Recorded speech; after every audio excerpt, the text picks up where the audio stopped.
Baik, bismillahirrahmanirrahim. Assalamualaikum warahmatullahi wabarakatuh. Good morning, Prof. Marta, and good afternoon from the participant and speaker of International Summer Course Ki Ageng Suryomentaram. It's very happy to meet you again today, and today we will conduct 5 sessions of summer course with the speaker, Prof. Marta and Mr. Rian Sugiarto. Two of speakers will speak the topic of sense of living and falsafah hidup. I will introduce Mbak Alisa as a moderator today, as a facilitator today.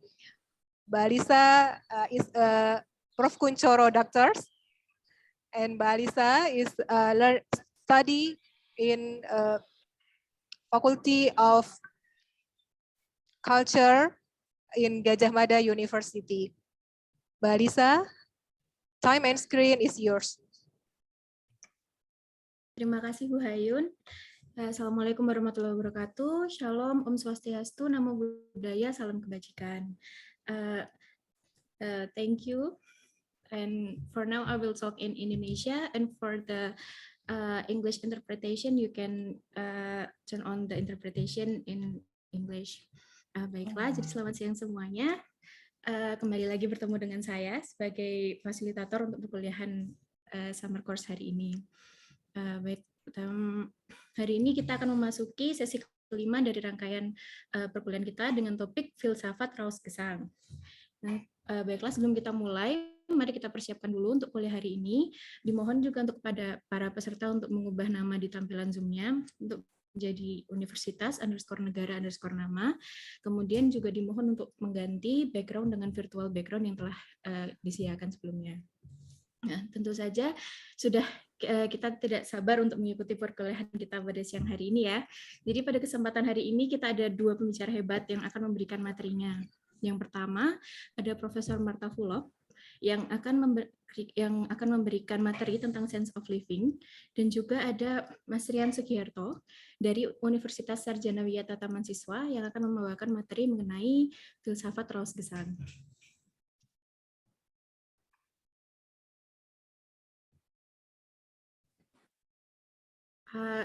Prof. Marta, can you hear me? Yes. Oke, baiklah. Mari kita mulai untuk sesi pertama dari perkuliahan kita siang hari ini. Jadi untuk 90 menit ke depan kita akan mendengarkan ceramah dan juga berdiskusi dengan Profesor Marta Fulop. Sebelum kita mulai, izinkan saya memperkenalkan pembicara pertama kita pada siang hari ini. Profesor Marta Fulop ini merupakan Kepala Departemen dari Social and Culture Psychology dari Institute for Cognitive Neuroscience and Psychology. Beliau ini juga merupakan Profesor of Social and Cultural Psychology, Institute of Psychology Karoli Gaspar University di Budapest. Nah, jadi pada kesempatan siang hari ini, Prof. Marta akan memberikan ceramahnya mengenai sense of living. Untuk teman-teman, jika ada pertanyaan, silakan menyampaikan pertanyaannya di kolom komentar dengan menyebutkan nama dan pertanyaannya. Bisa menggunakan bahasa Indonesia ataupun bahasa Inggris. Kemudian kita akan membahas pertanyaan itu di saat sesi diskusi setelah pembicara menyampaikan materinya. Baiklah, langsung saja kepada Prof. Marta, dipersilakan. For the time is yours to share your material, Prof. Marta. Okay. First of all, thank you very much for the invitation and good afternoon to everybody. And thank you very much for the introduction. Although I didn't understand it, I could hear some words that I could recognize about my workplaces. So thank you very much again for the introduction as well. And I am going to speak about sense of living today, how I interpreted this call, and how I try to imagine how I can connect to the work of this very famous scholar you devote your course to. Because as you can imagine, unfortunately, I cannot read his works, and so therefore I am not deeply familiar or even superficially familiar with his work, but I hope that the way I try to approach this topic will still be meaningful to you, and because you have got the knowledge, you have a kind of context where you can embed what I am speaking about from the kind of mainstream cultural psychology approaches to who we are and what a human being is and how a human being relates to others and builds up identity. So let me share my PowerPoint. Hopefully it will work. Let's just see.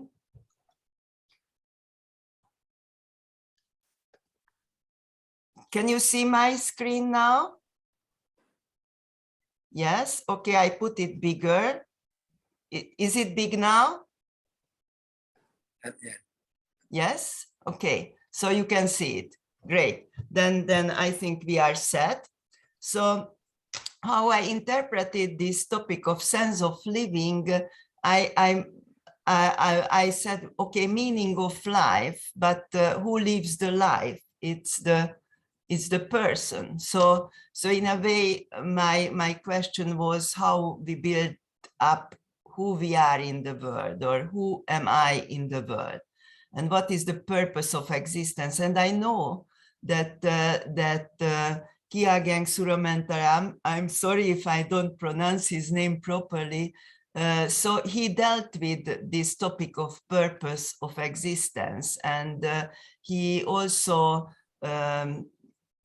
touched upon the topic of these basic questions: who we are, what we are supposed to do, and where do we are heading, and also what does it mean, our honest self. So the self that is there something as the honest self, because we are always in relation to others, and from this aspect we are never just ourselves, and when we are in relation to others, of course our behavior is affected by the others, and therefore depending on who we are together with, our behavior is slightly changing. Basically, who we are is slightly changing. So what is the core? Is there a core?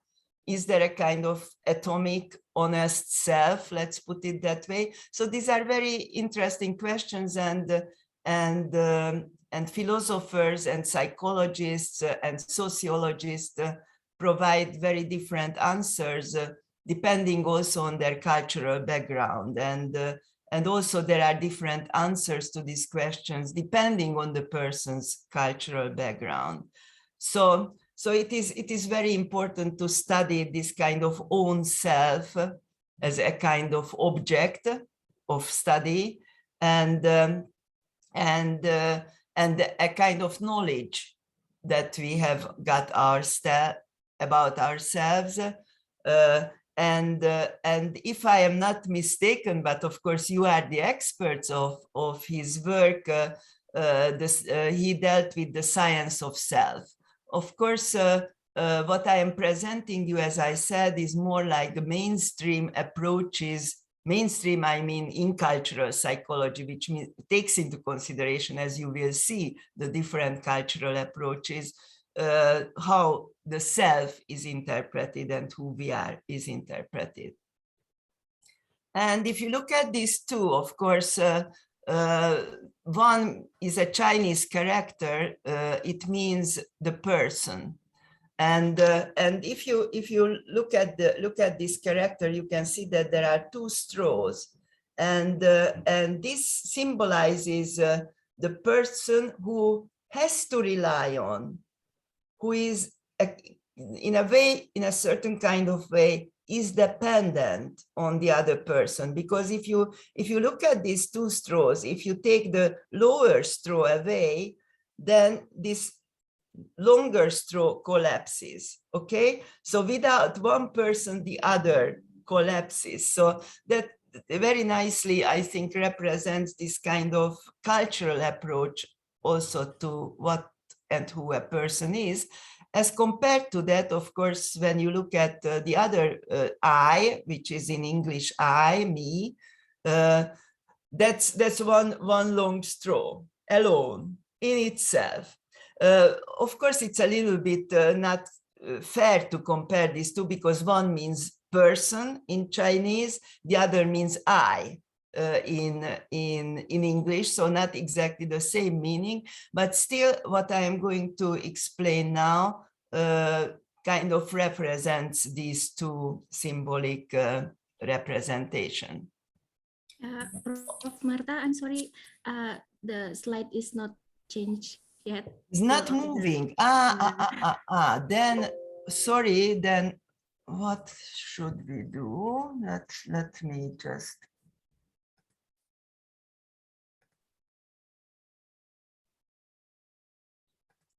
What I will do, I will stop sharing. Wait a second, and then now let's try again.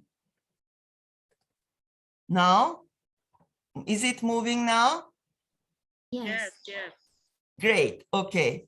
So that, thank you for telling me, because you didn't see the two symbols. So this is about purpose of existence. This was the slide I explained to you. You can see that I was looking at the science of self at the end, and here are the symbols. Can you see them now? Yes, it's clear. It's clear. Okay. So now you see what I was talking about, the Chinese character and I in English. Okay. Yes, can I go on? Yes. Yes, good. Okay. So what self is about, or I is about. So it determines what a person notices, thinks about, feels, remembers, how and why a person relates to others, what it means to be an acceptable, good and moral person. Yes, and how a person organizes, interprets, and makes sense of experiences. So all this means that the experience and the expression of self is integral to psychological processes, for instance, also attachment and self-regulation. And I am going to speak about also attachment in the sense that how we attach to others, how we relate to others, and how this is formed. You will see when we are going to speak about the developmental issues, and also about self-regulation, how we try to control how we are present, or how we present ourselves in particular situations. I hope now it's moving. So first, I would like to show you the two different kinds of interpretations of the self in cultural psychology. And one interpretation is this figure, what you see here, and it shows the interpretation of the independent view of the self. So you can see that in the center of this figure, there is the individual. And if you look at this figure, you will see that around the individual, there are firm boundaries, you see, firm boundaries. And then there are, of course, important persons in this individual's life, like friends, like the mother, like the brother, like good acquaintances. They also have firm boundaries around themselves. They are firm. They all share this firm boundary, but of course they are close, and you can say that for this person, they are in group, the closest people around them. And you can see that when we look at, for instance, strangers compared to these close people, strangers are outside of this circle of the in-group, but you can also see that the boundary between the in-group and the out-group is not firm, it's dotted.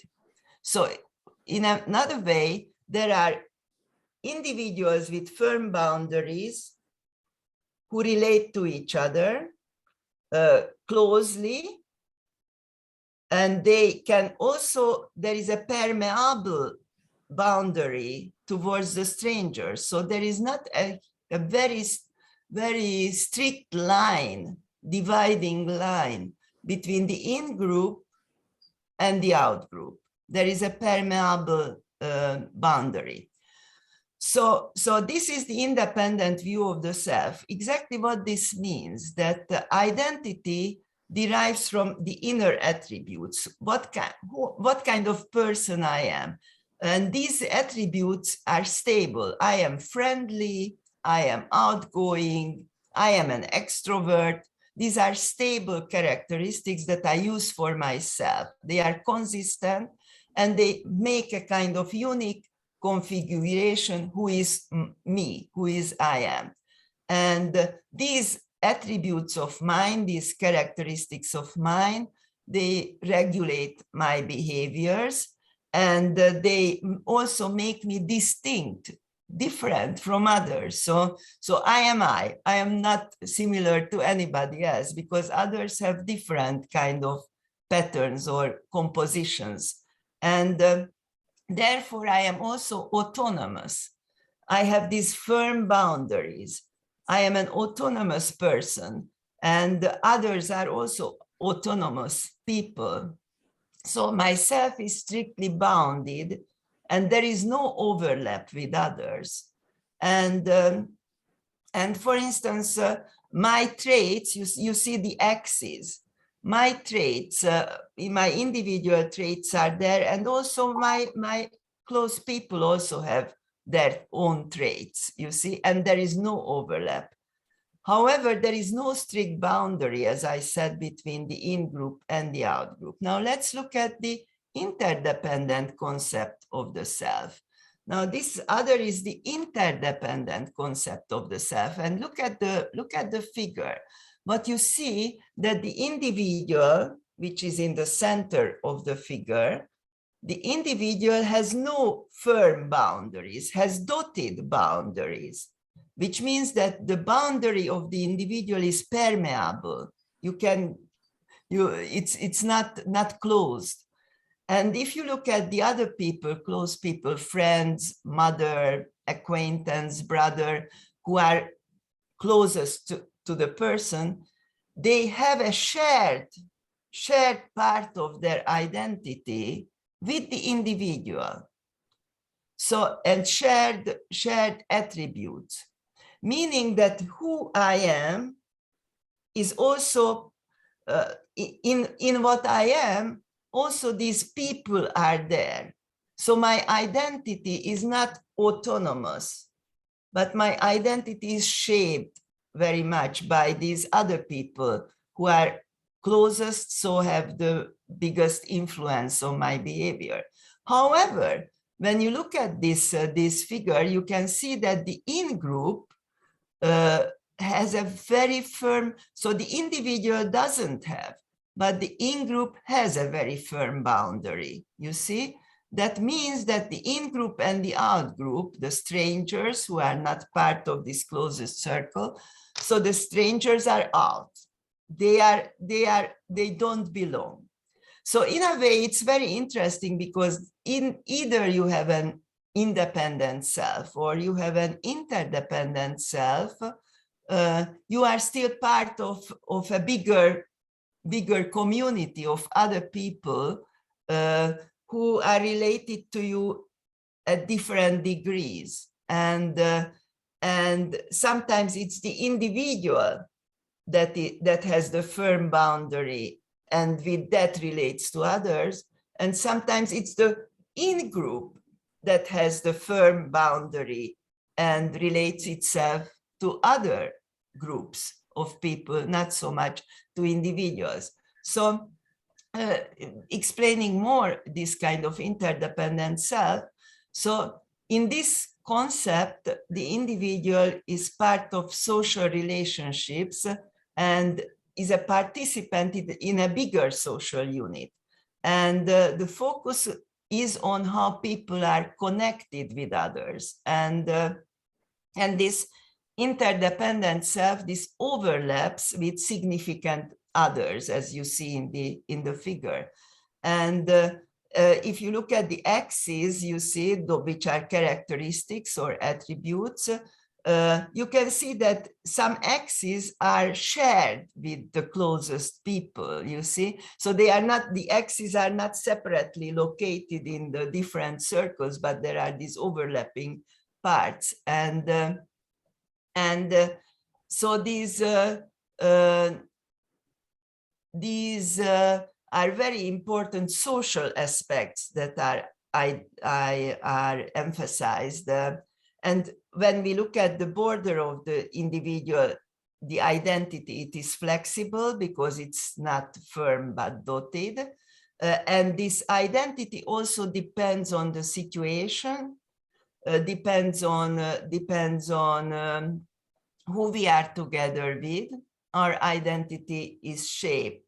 However, the in-group is closed, and it is difficult to become in-group member. That's the more difficult one.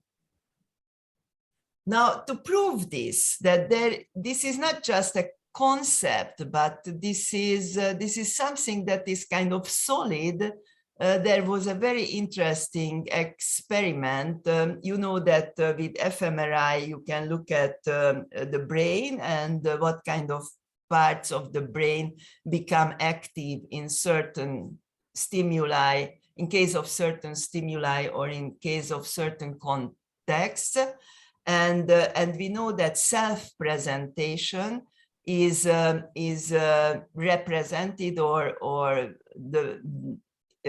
is manifested, quote, in the medial prefrontal cortex of the brain. So that part of the brain becomes active in case self is somehow mentioned or touched upon or becomes into the focus of attention.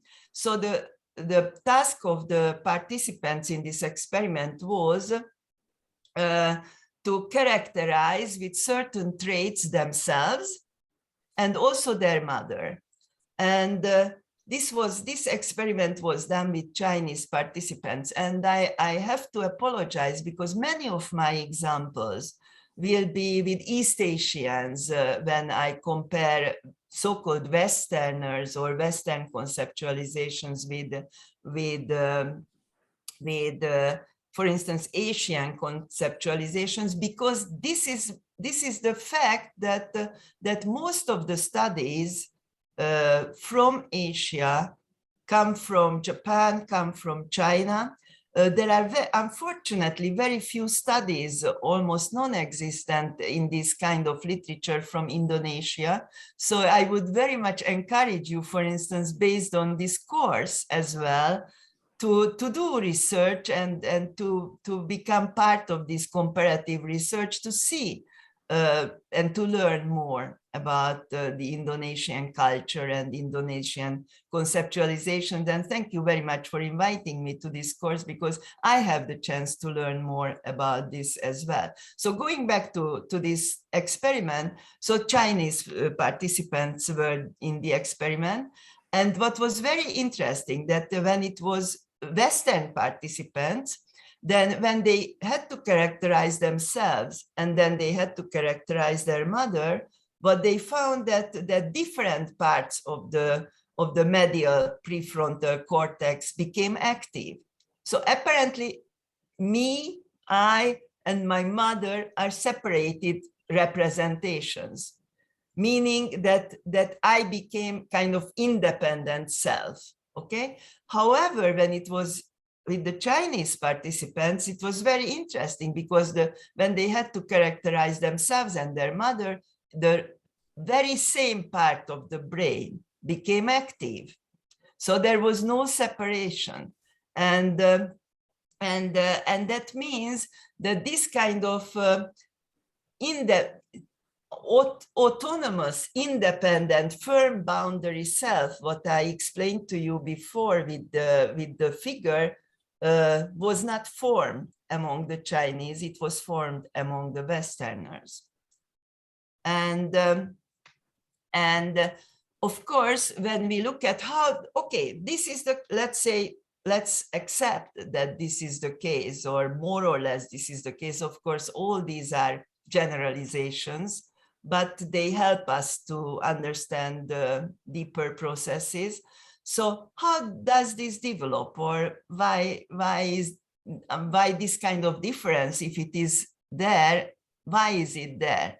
And of course, it is socialization, I mean development of infants and children, because they participate in the day-to-day life of their community, and they learn about cultural practices, and so these cultural practices and contexts, they shape their mentality, because they have their mentalities, and by using those mentalities, these community members really foster the development of similarity-minded infants and children. And of course, who we are as a person in the world is culturally and historically grounded at the same time. So of course, we are personal because we have our peculiar story and history of socialization in our life and individual experiences. Nobody has this very same experience in life to another person. And also cultural, as I said, because we are brought up in certain kind of practices, beliefs, which gives us a kind of shared understanding about values and behavior and emotions and thinking with others who surround us.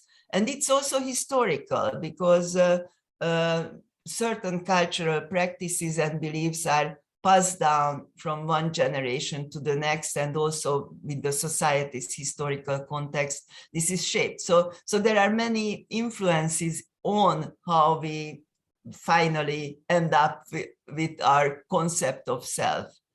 And I just want to show you, this is from Shalom Schwartz, World Culture Value Map, and he did a lot of studies about values all across the world. And I wanted to choose this to show you, because in this particular comparison, Indonesia is also present, and the different values are represented, as you can see. And one value on the right hand upper corner, embeddedness.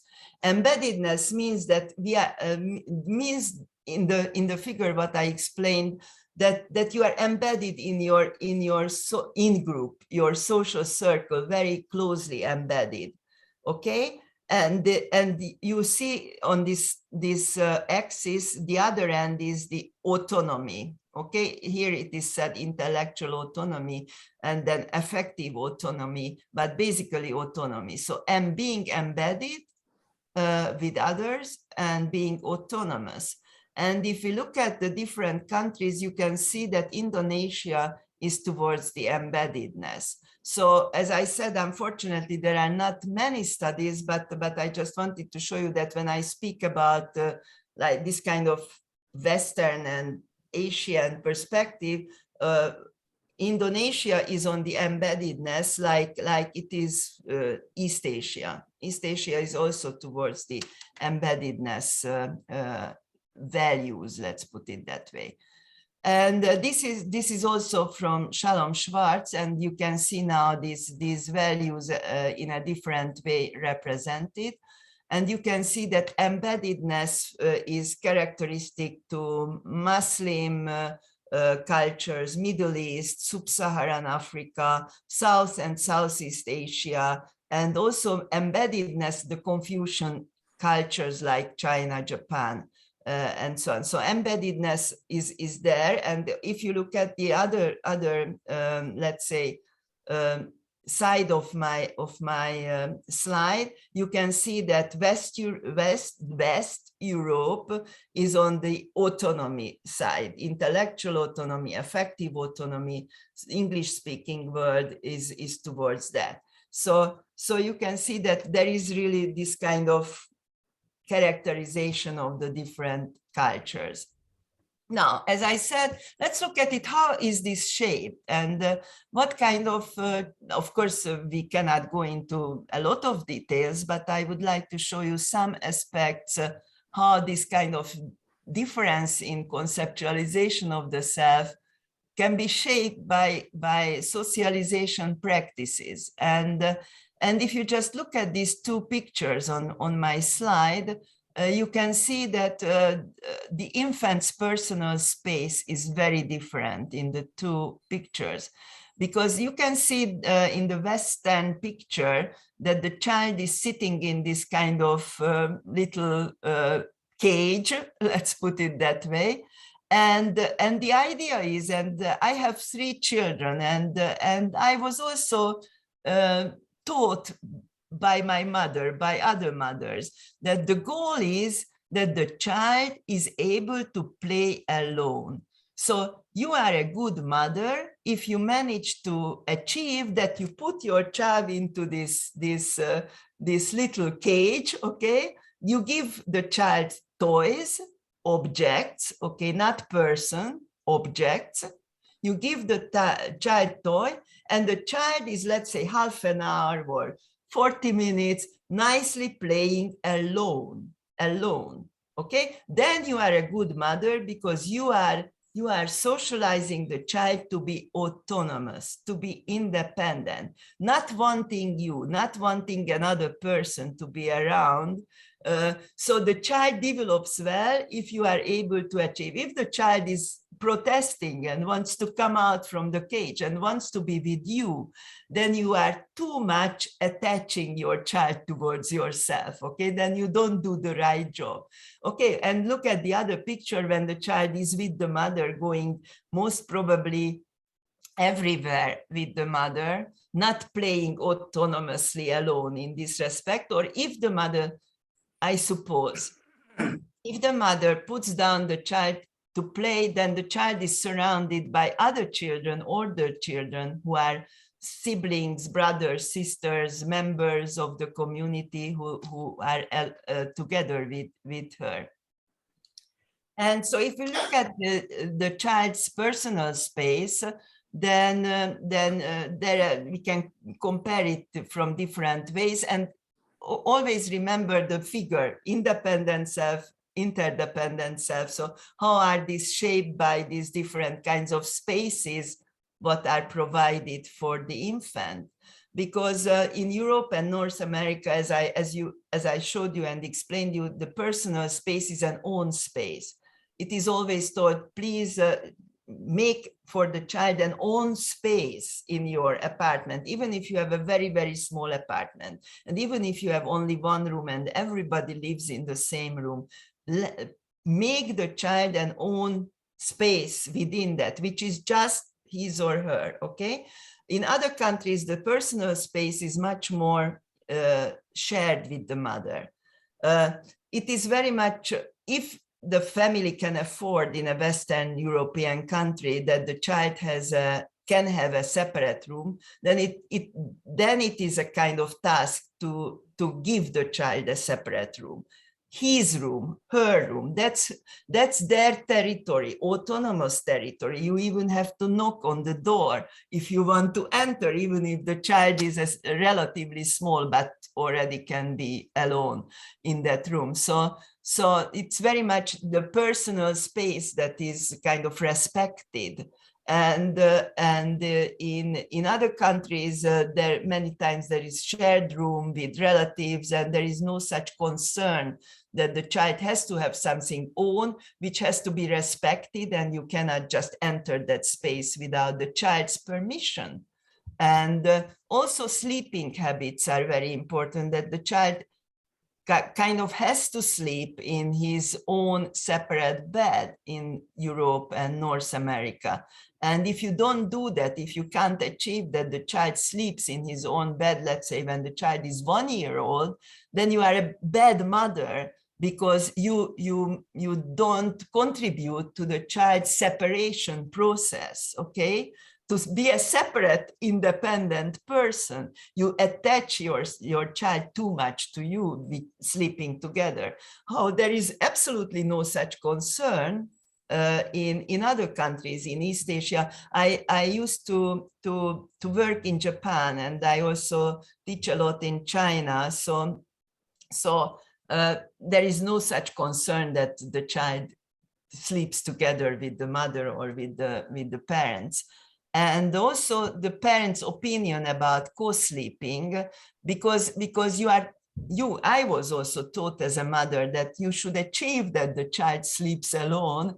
If you don't manage to do that, because in fact, to tell you honestly, Western children very much struggle against this, and they want to go to your bed, and they want you to be close, and you have to do this kind of thing that no, you have to sleep alone. So in a way, it's morally ambiguous. You see that you feel bad because you put your child back to his or her bed and the child is crying, let's say. But at the same time, if you don't do that and you let your child come in, then you feel, okay, I am not doing the right thing to teach my child to be independent.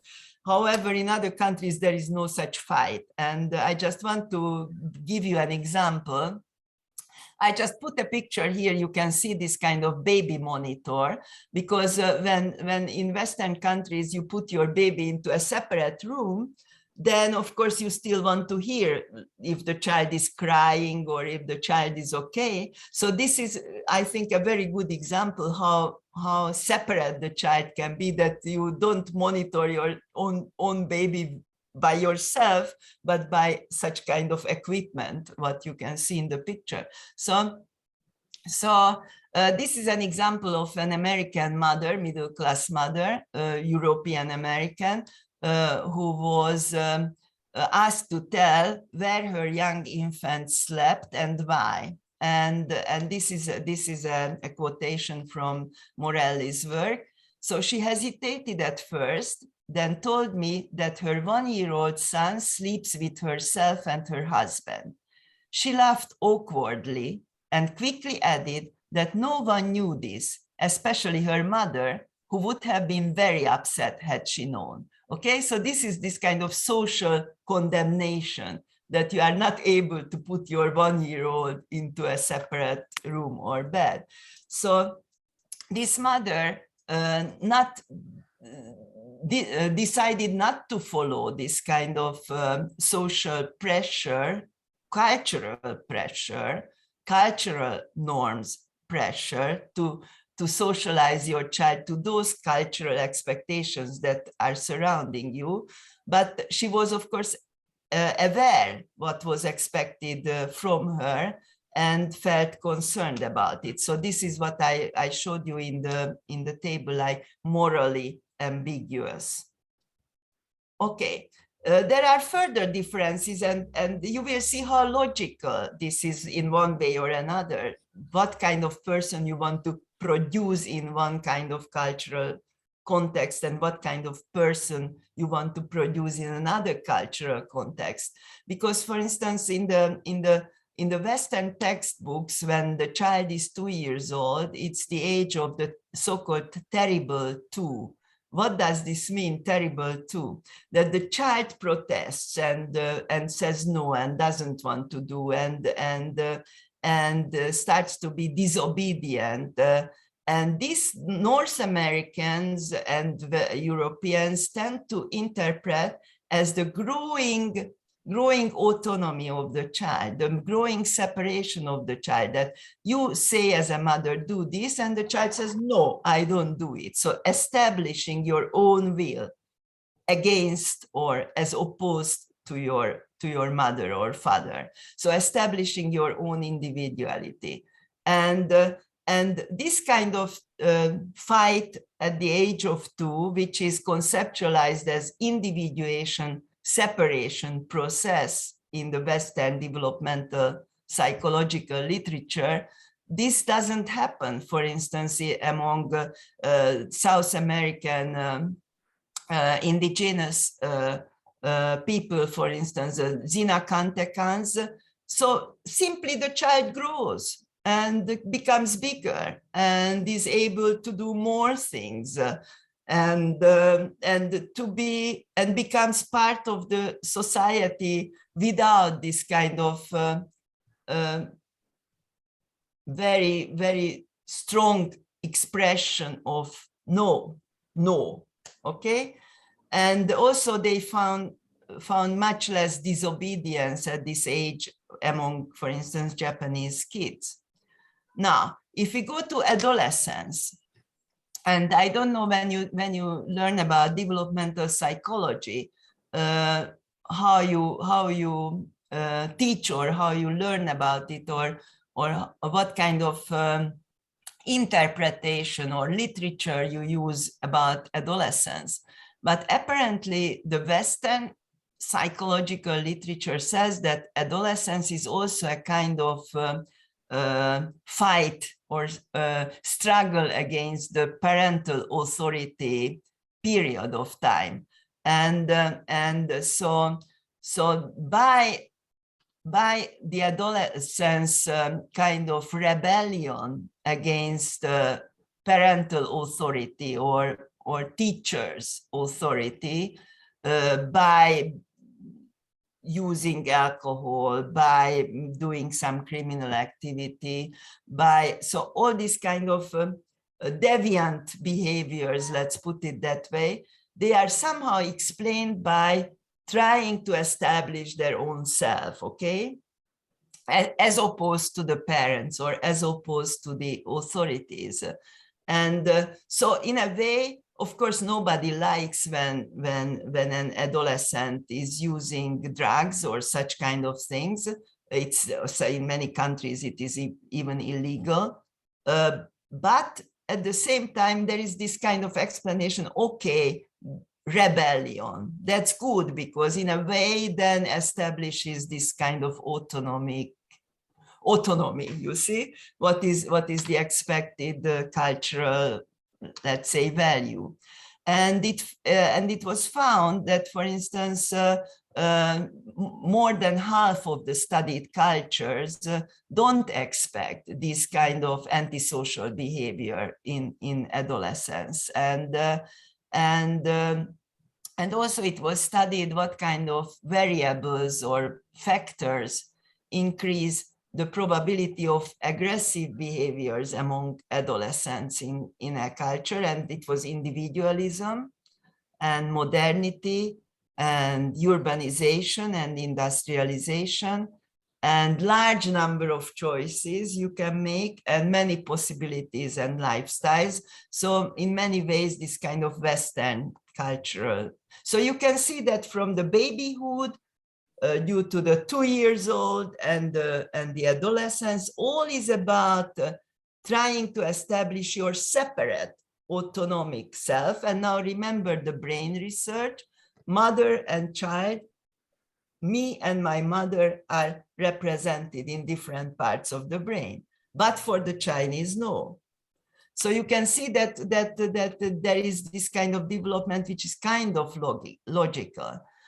Okay, so let's look at these self issues more broadly and look at multiple self ways and multiple developmental pathways. And Marcus and Kitayama, who are kind of very famous authors in this area, they speak about self and self way, and so this self and self way. Just a minute, I try to take this off from here. Yes, so these terms try to distinguish between the personal and the cultural historical aspects of the self, and self-way is a characteristic way of being a person in the world.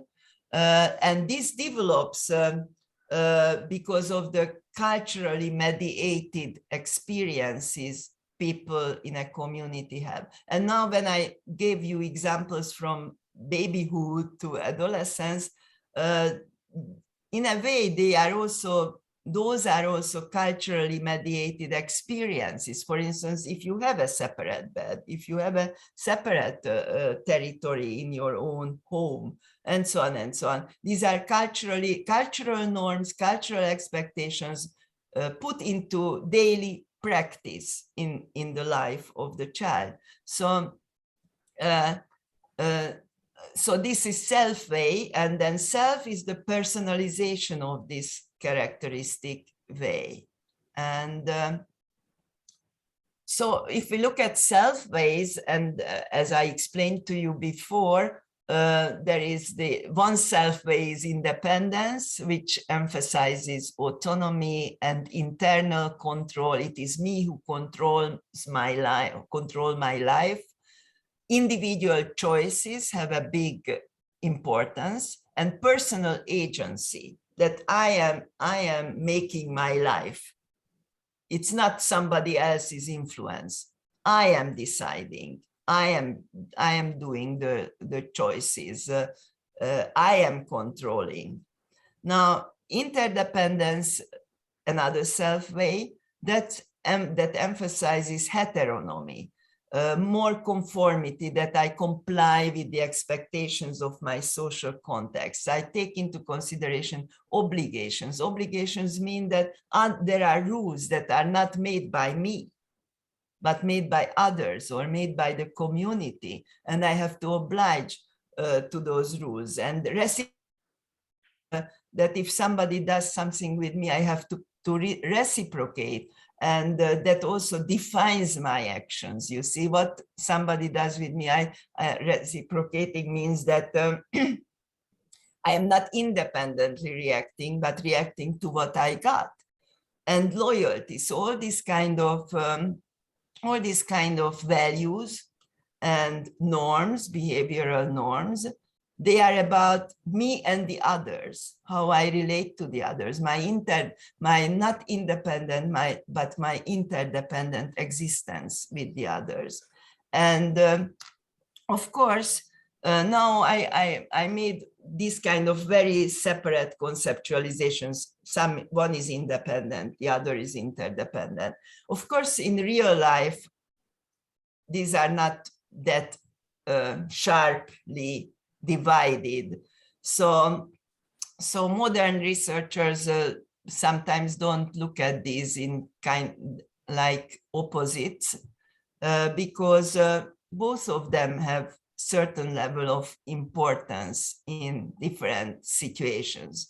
And so also, when nowadays, of course, there is a lot of movement among cultures. You see that from Asia, students go to study to Europe or to the United States or to Australia or to New Zealand. So countries which are independent self countries, let's put it that way.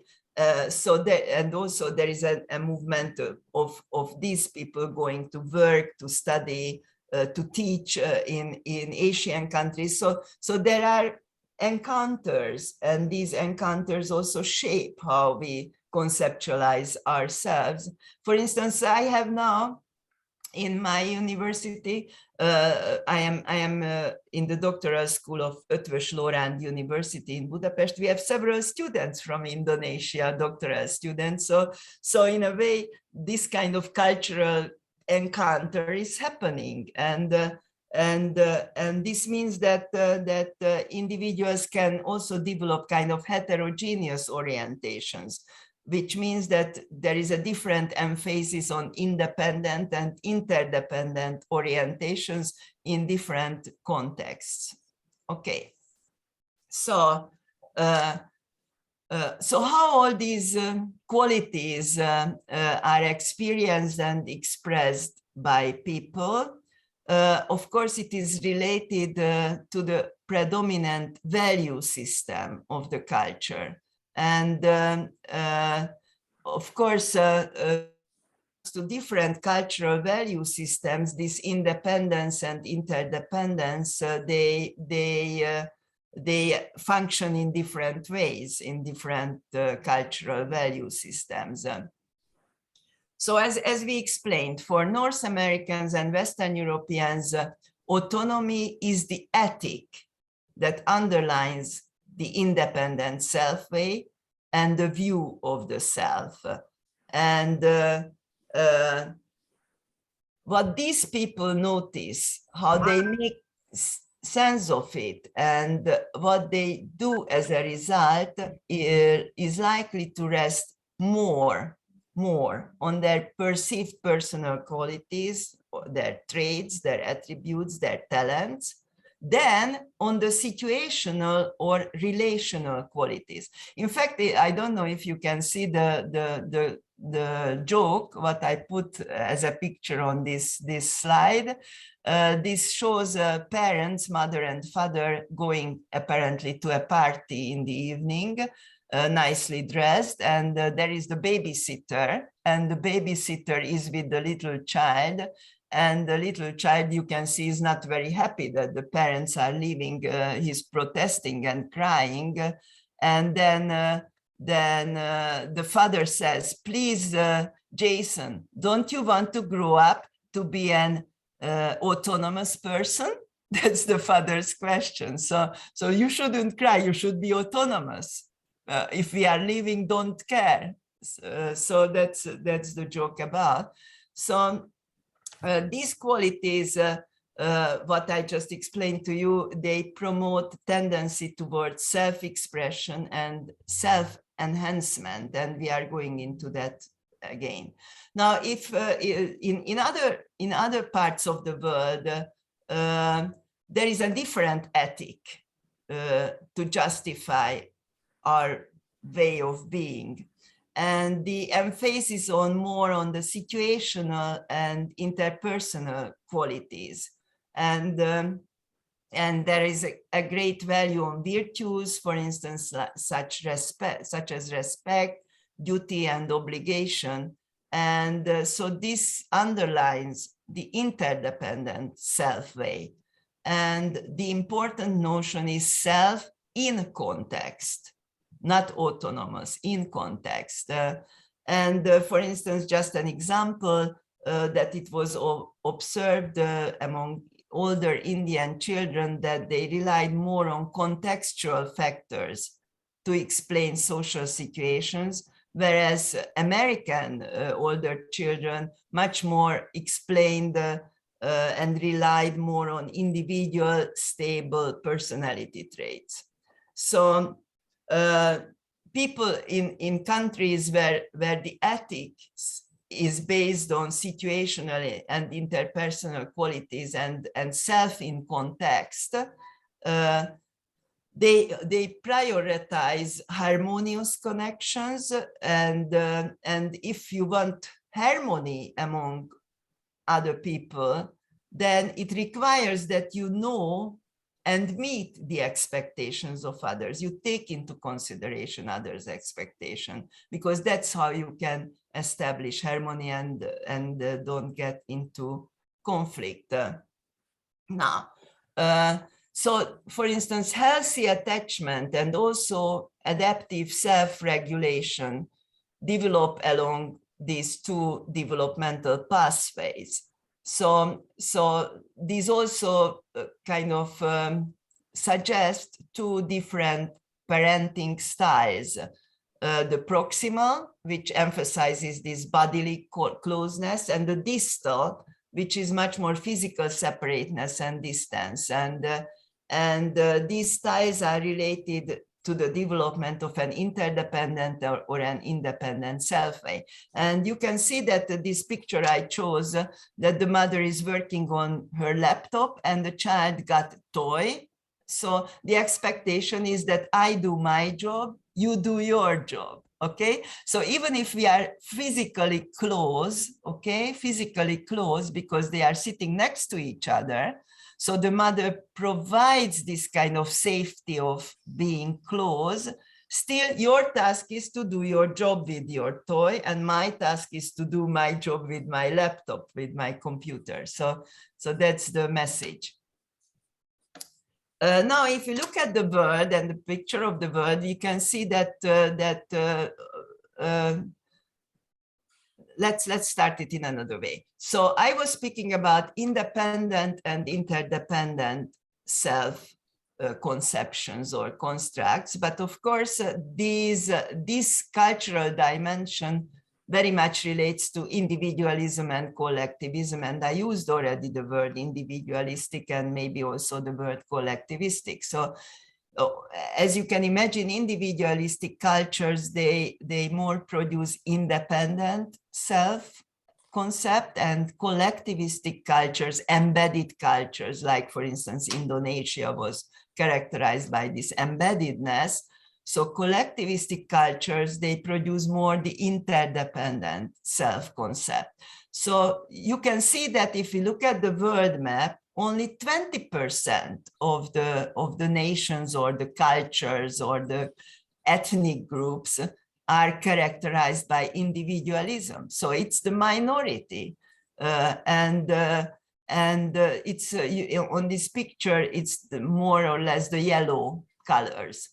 However, 80% of the world's population is more characterized by collectivism, like Latin American cultures, Asian countries, African countries, even in Europe, Southern Europe or Eastern Europe is more collectivistic than, for instance, Western Europe or North America or the so-called English-speaking countries, okay? So the problem is that if you look at this map, you can see that we should know more about the collectivistic cultures. However, it is exactly the opposite, because most of the psychology researchers come from these individualistic countries, and they do research, apparently, because that's easy, you see, do research with university students in their own universities,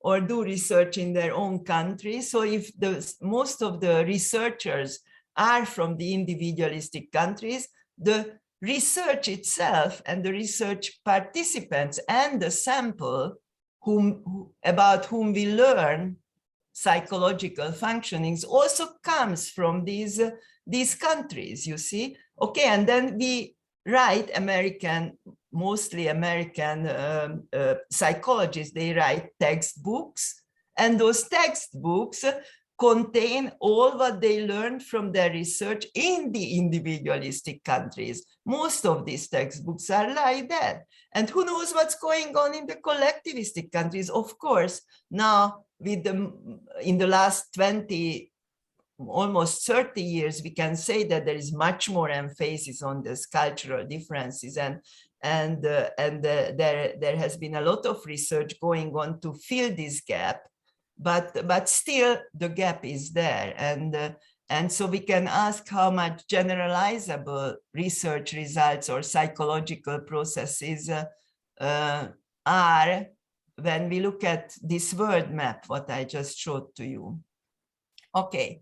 As I said, of course, due to lots of cultural exchange nowadays, and also within a certain culture, there are niches, there are families, there are social differences, social class differences, educational differences, religious differences. So within one nation or within one country, for instance, Indonesia is a huge country, in a way very diverse, isn't it? With many islands, with their own kind of separate way of living, and so on and so on. So of course we cannot say that, we cannot generalize to everybody. So people can be not clearly independent or interdependent, And so both aspects are more or less, of course, present for all of us in the world, but the degree, that is what different. So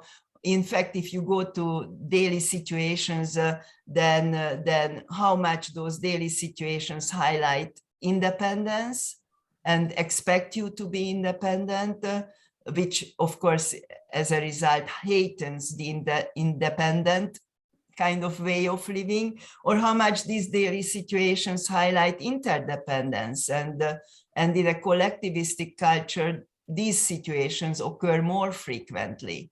So they heighten the degree of interdependence. And this is a kind of cultural priming as well, that the culture primes you to tend to behave one way or to tend to behave in another way. So the situations can be different, what kind of expectations those situations have, or what kind of behavioral norms you have to comply with. And also cultures are not homogeneous at all. So in a way, even an interdependent culture can produce an independent self person and vice versa. What I want to say, that I have a Hungarian colleague who is a psychiatrist, and she used to work in Japan for a long time. She speaks fluent Japanese, and she did a research with the Japanese mentally sick people in the psychiatric hospital as compared to those who are normal, let's put it that way, who don't have mental illness. And she looked at the interdependent, independent self attributes. And when she came back to Hungary, which is a very individualistic country, she did the same. So she studied the interdependent self and independent self among the Hungarian mental ill people in the psychiatric hospital as opposed to the normal ones. And what she found, that in Japan, the level of independent self concept was higher among those who were in the mental hospital than among those who were the normal ones. And in Hungary, just the opposite. The interdependent self level was higher among those who were in the hospital as opposed to those who were outside, meaning that you have to fit in. In any cultures, there is an expectation to fit in.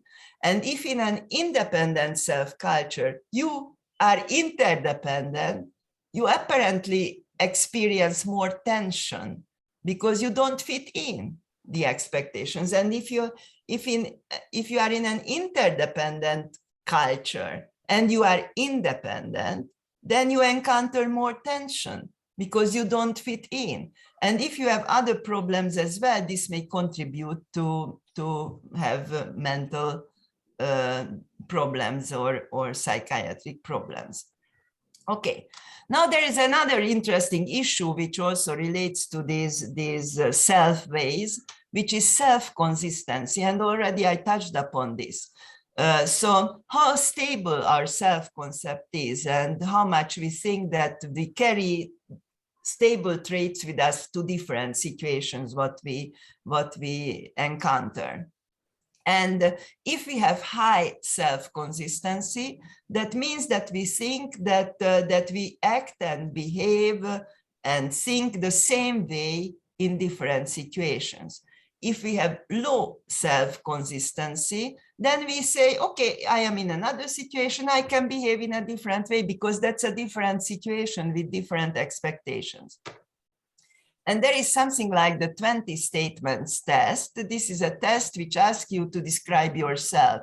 And you, in 20 sentences, you can say, I am friendly, or I am a sister of my younger sister, older sister of my younger sister. So you can say different things about yourself in these 20 statements. And they looked at what kind of statements students from the United States and students from Japan put into this 20 statement test, and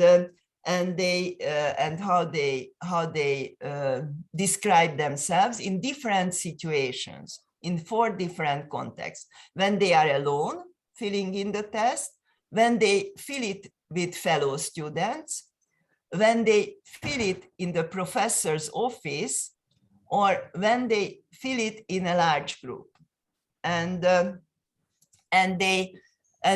researchers looked at the positive and the negative statements among these 20 statements in the 4 different situations. And what you can see here, that if you look at the US-American averages, you can see they are very similar. So the rate of the positive statements to the negative statements. So almost 4 times more positive statements, 3.77, you see, compared to the negative statements in the professor's office for the American students. But if they fill in the questionnaire alone, solitary, then you can see it's 3.22. So they are very positive about themselves. They put a lot of positive statements, and these are not dependent on the context that much. If they are alone, if they are with fellow students, if they are in a large group, if they are in the professor's office, they are positive about themselves almost equally. But when you look at the Japanese answers, first of all, you can see that there are much less positive statements. So they are not kind of self-enhancing themselves, or they don't have this kind of need to look at themselves in this kind of positive way. But also what you can see that these positive statements change very much according to the context. So when they fill in it alone, solitary, then you can see it's 1.19. But when they fill it in the professor's office, that's only 0.35, meaning that when they are in the professor's office, that's a humble situation. So I am only a student, and I shouldn't emphasize in relation to the professor, you see, my positive qualities. So you can see that the way that for the Japanese, self-consistency is much lower. It's much more dependent on the context. For the Americans, self-consistency is high, because whatever context they are in, they are happy about themselves and they are positive about themselves. So in fact, when you do research, you also have to take this into consideration, because the way the student fills in the questionnaire, for instance, can be different in terms of context if it is done, for instance, in Japan or in East Asia. Okay. Self-awareness. We were speaking about self-consistency. Now I am speaking about self-awareness, and we can differentiate between subjective self-awareness and objective self-awareness. What does subjective self-awareness means? That how we see ourselves as a subject who observes, who interacts, when our attention is not on ourselves, but on the world, and we have a kind of first-person perspective. Objective self-awareness means that we see ourselves from the outside as an object that is observed, that is interacting with others. So the attention is not on the outside, but on the inside. So we take the perspective of another person, how that other person sees us, okay? And this is kind of objective self-awareness, how I look like for others.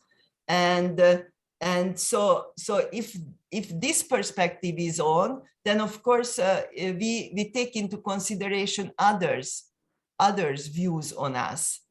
And there is a cultural difference in self-awareness as well. In the individualistic cultures, it's much more the subjective self-awareness, how I perceive the world. In the interdependent culture, it's much more the objective self-awareness, how others see me. And so they looked at American and Chinese, Hong Kong Chinese participants, and Asian Canadians and European Canadians, and they found that this is the case. So the Westerners, they have much more this subjective self-awareness focus. the Easterners, they have much more this kind of objective self-awareness focus. And then they looked at how accurate our self-perception is, that how much we are able to objectively view ourselves. And it is a fact that others see us more accurately than we see ourselves. And if this is the case, then those who are from the interdependent cultures with the more objective self-awareness tendency, they should be more precise about estimating who they are or what kind of people they are. So their self-evaluation, the collectivistic interdependent culture people's self-evaluation should be more precise, okay? And so they did study with children from individualist and collectivistic countries, and this assumption was verified. So the collectivist children could predict their future behavior more accurately than individualist. And this is because normally they see themselves from the outside. So it's not a problem for them to make a prediction about themselves from this point of view, okay? And also you can increase experimentally this kind of objective self-awareness by a mirror, for instance, that you do certain tasks in front of a mirror, and that makes you paying more attention to this objective outside world perspective. And when they put a mirror, then Westerners, they become more self-critical. They start to see more aspects of their self that are that others can see as well. But if you put a mirror in front of participants who have this interdependent self-conception, no effect, because they anyway are like having a mirror all the time, other people's perspective as a mirror all the time. Okay, now there is another interesting issue in relation to self, and this is the nature of the self-conception.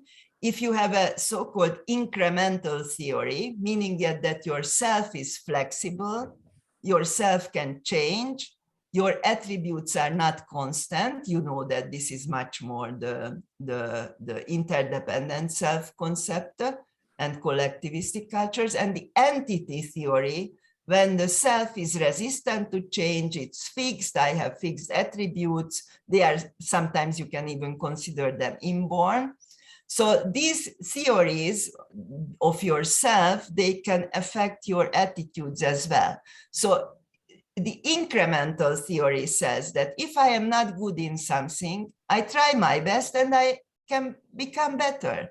Or in case of failure, I tend to blame much more my efforts. You see that it was me who didn't do something well enough so I could improve. But if it is entity theory, when you think that things are fixed, then if I am not good at something, then I can't do anything to change it. So it's not worth to try. And in case of failure, you can blame your abilities, and abilities are considered much more kind of fixed. But effort, it's under your control. And if you look at the North America and East Asia, then it was found that North Americans are characterized much more by entity theory, and 25% of students think that hard study is necessary to success, as opposed to 60% of students who think that hard study is necessary to success. In North America, people think that majority of intelligence is inborn. In East Asia, people think that the majority of intelligence is due to efforts. And in North America, for instance, university application, they do tests, and they think that it measures innate abilities. However, in East Asia, university application with an entrance test much more measures knowledge, okay, what you can learn. Your abilities, I mean, one way or another, your inborn intelligence, you can measure, but it is not that easy to change. But your knowledge, level of knowledge, that's easy to change. I mean, you have to learn more. So you can see that there are these different, let's say, approaches as well to yourself's changeability. Now, of course, when we look at these two countries, and probably I am not very good at time now, so maybe I will go into this topic, and then I will see what else I have to say, and try to go into what I think is still very important and I want to tell you. Otherwise, you will get my PowerPoint, so you can read it and you will be able to study if something is missing from my talk. So there is a certain kind of motivation which we call it. Sorry. Did you say something? No, please continue. Okay. So there is the motivation for self-enhancement and to see ourselves positively, and this is very much characteristic to European Canadians, for instance, in a study, but generally Westerners. And there are these so-called self-serving biases that people tend to exaggerate their own positive characteristics. For instance, in the USA, 94% of the professors of certain universities thought that they are better professors than the average. Okay, now 94% cannot be better than the average. It should be around 50% of the respondents. So that shows clearly a self-serving bias, that I am so good that I am much better than others. And but you don't only find this among children or workers, but among professors, but also among children, among workers, among different groups of the society.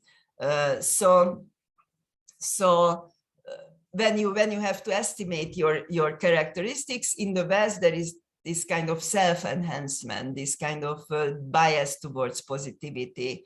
Of course, this cannot work when it is about your height, because it can be measured objectively, or reaction time and such.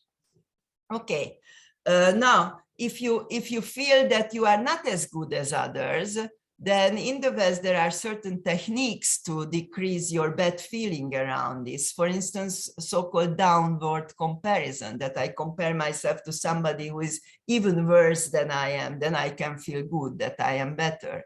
Or so-called compensatory self-enhancement, that, for instance, we get a negative feedback from somebody, then we try not to pay attention to that, but to pay attention to something that was said to us positively.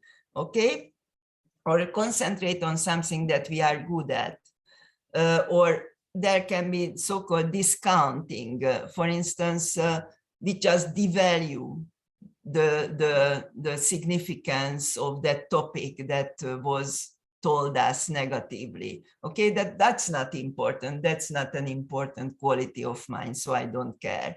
Or external attribution, that we blame external factors for our bad performance, or basking in the reflected glory. For instance, if the group is successful, then, and not me, then I can say, okay, but I belong to this group and this group has been successful. So very interestingly, when it is about success or winning in a competition, then these independent self-construct people are happy to say, okay, I am part of the winning group. Okay, then they extend their self-concept to the group.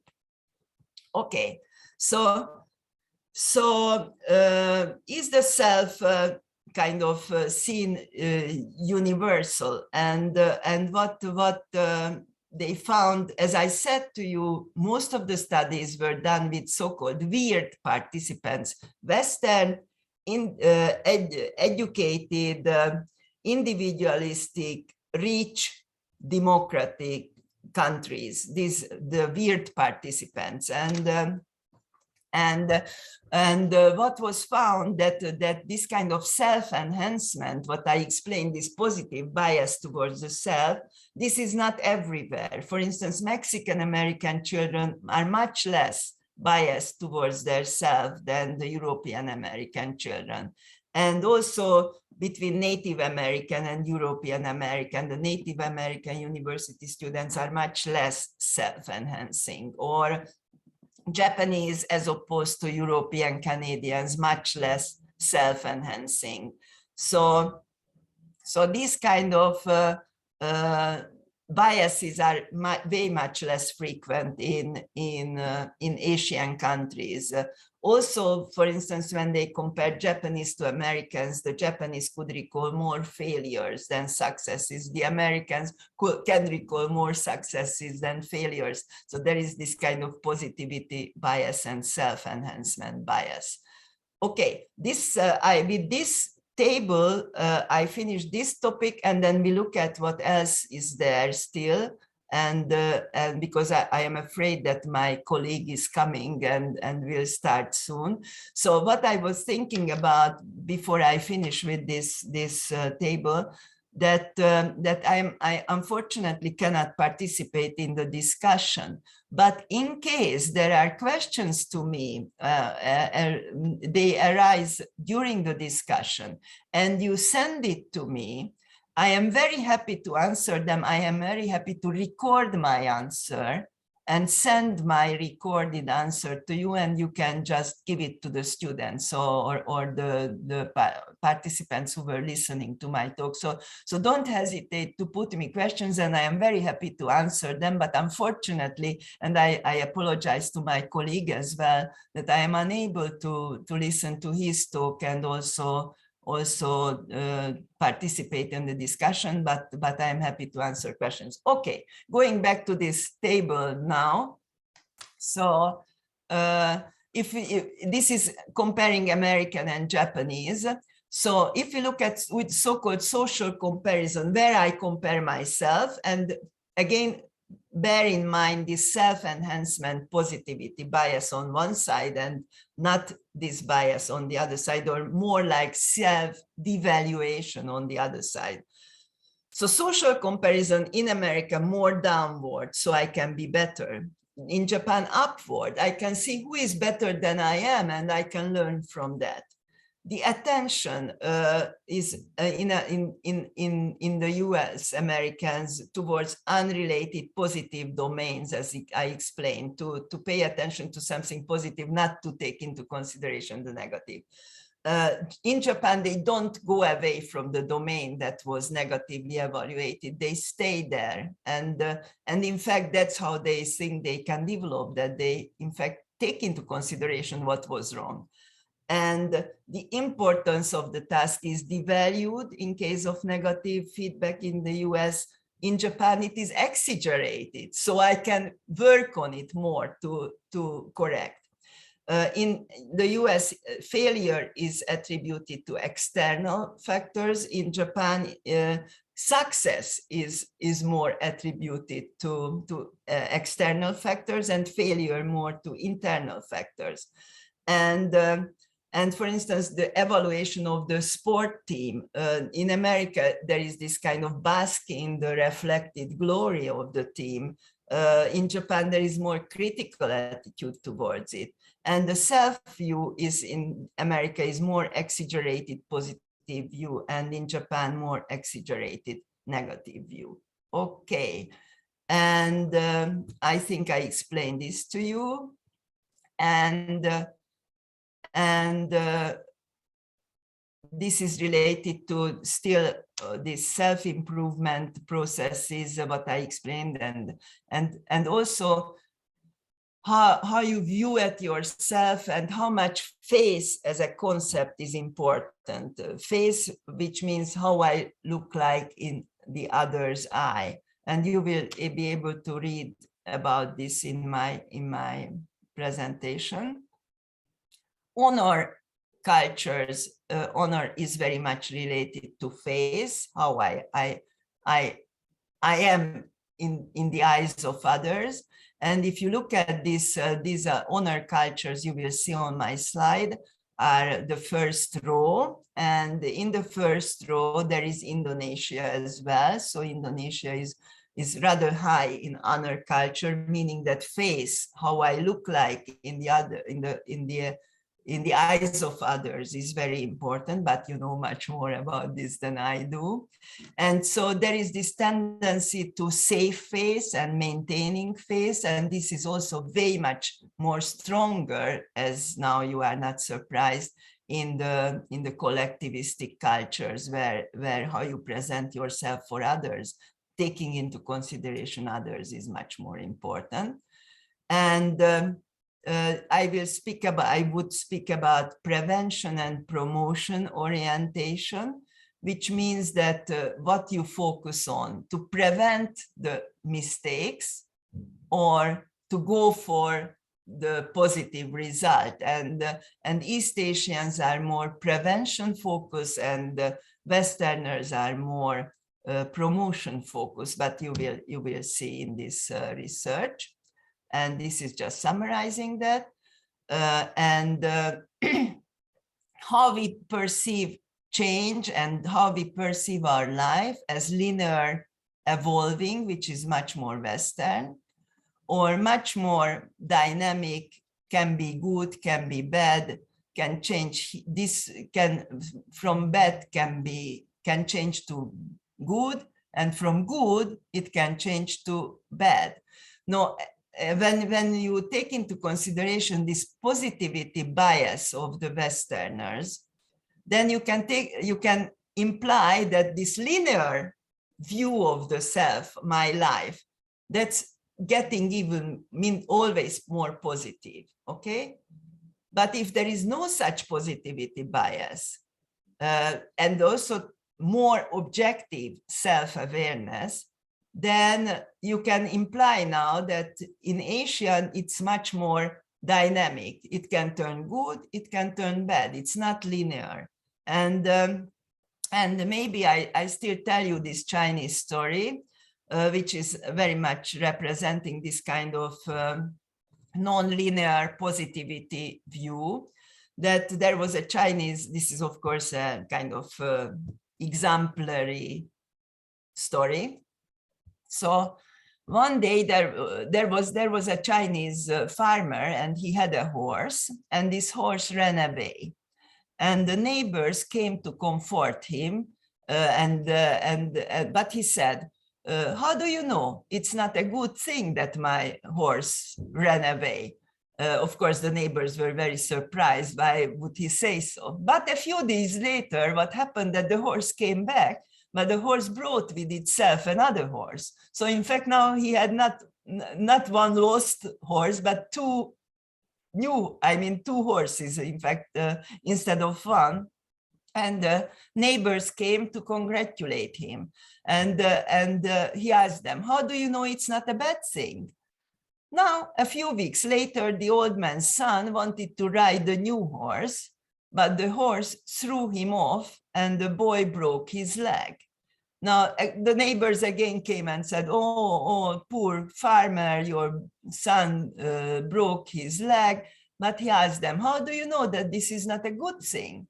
And so what happened that the next month, the war broke out, and all the healthy young men were drafted and had to go to fight, but not the old man's son, because the old man's son had the broken leg. So in fact, this is the story that shows that you can never know. I mean, after a bad thing can come a good thing, after a good thing can. So the balance is what is important, not the positivity bias.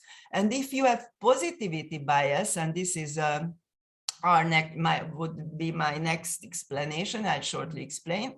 So if you have positivity bias, then you have also this expectation that you have to be happy. I mean, happiness is a kind of higher value. But what does happiness mean? that you always feel good, things are going to the right way. But life is not like that. So in fact, this Eastern view about sometimes good, sometimes bad is much more realistic. So, but if you have the expectation that it's always going towards happiness, then if it doesn't, that has a bigger effect that can make you more depressed. If you have this balanced view and something bad happens, that belongs to your kind of state mindset that it can happen. So there is, I don't want to say that very painful events in our life, it's kind of, they don't affect all of us everywhere, but in a way, acceptance, if something bad happens and it's unavoidably happened, acceptance is somewhat easier if you know that life is about good and bad things as well. So what they found, that depression and happiness, they have a very close connection in the Western societies. They don't find this kind of close connection in the collectivistic cultures. Okay, last thing, cultural understanding. It's very important that we were speaking about, like I was a little bit like two words, you see, two completely different words.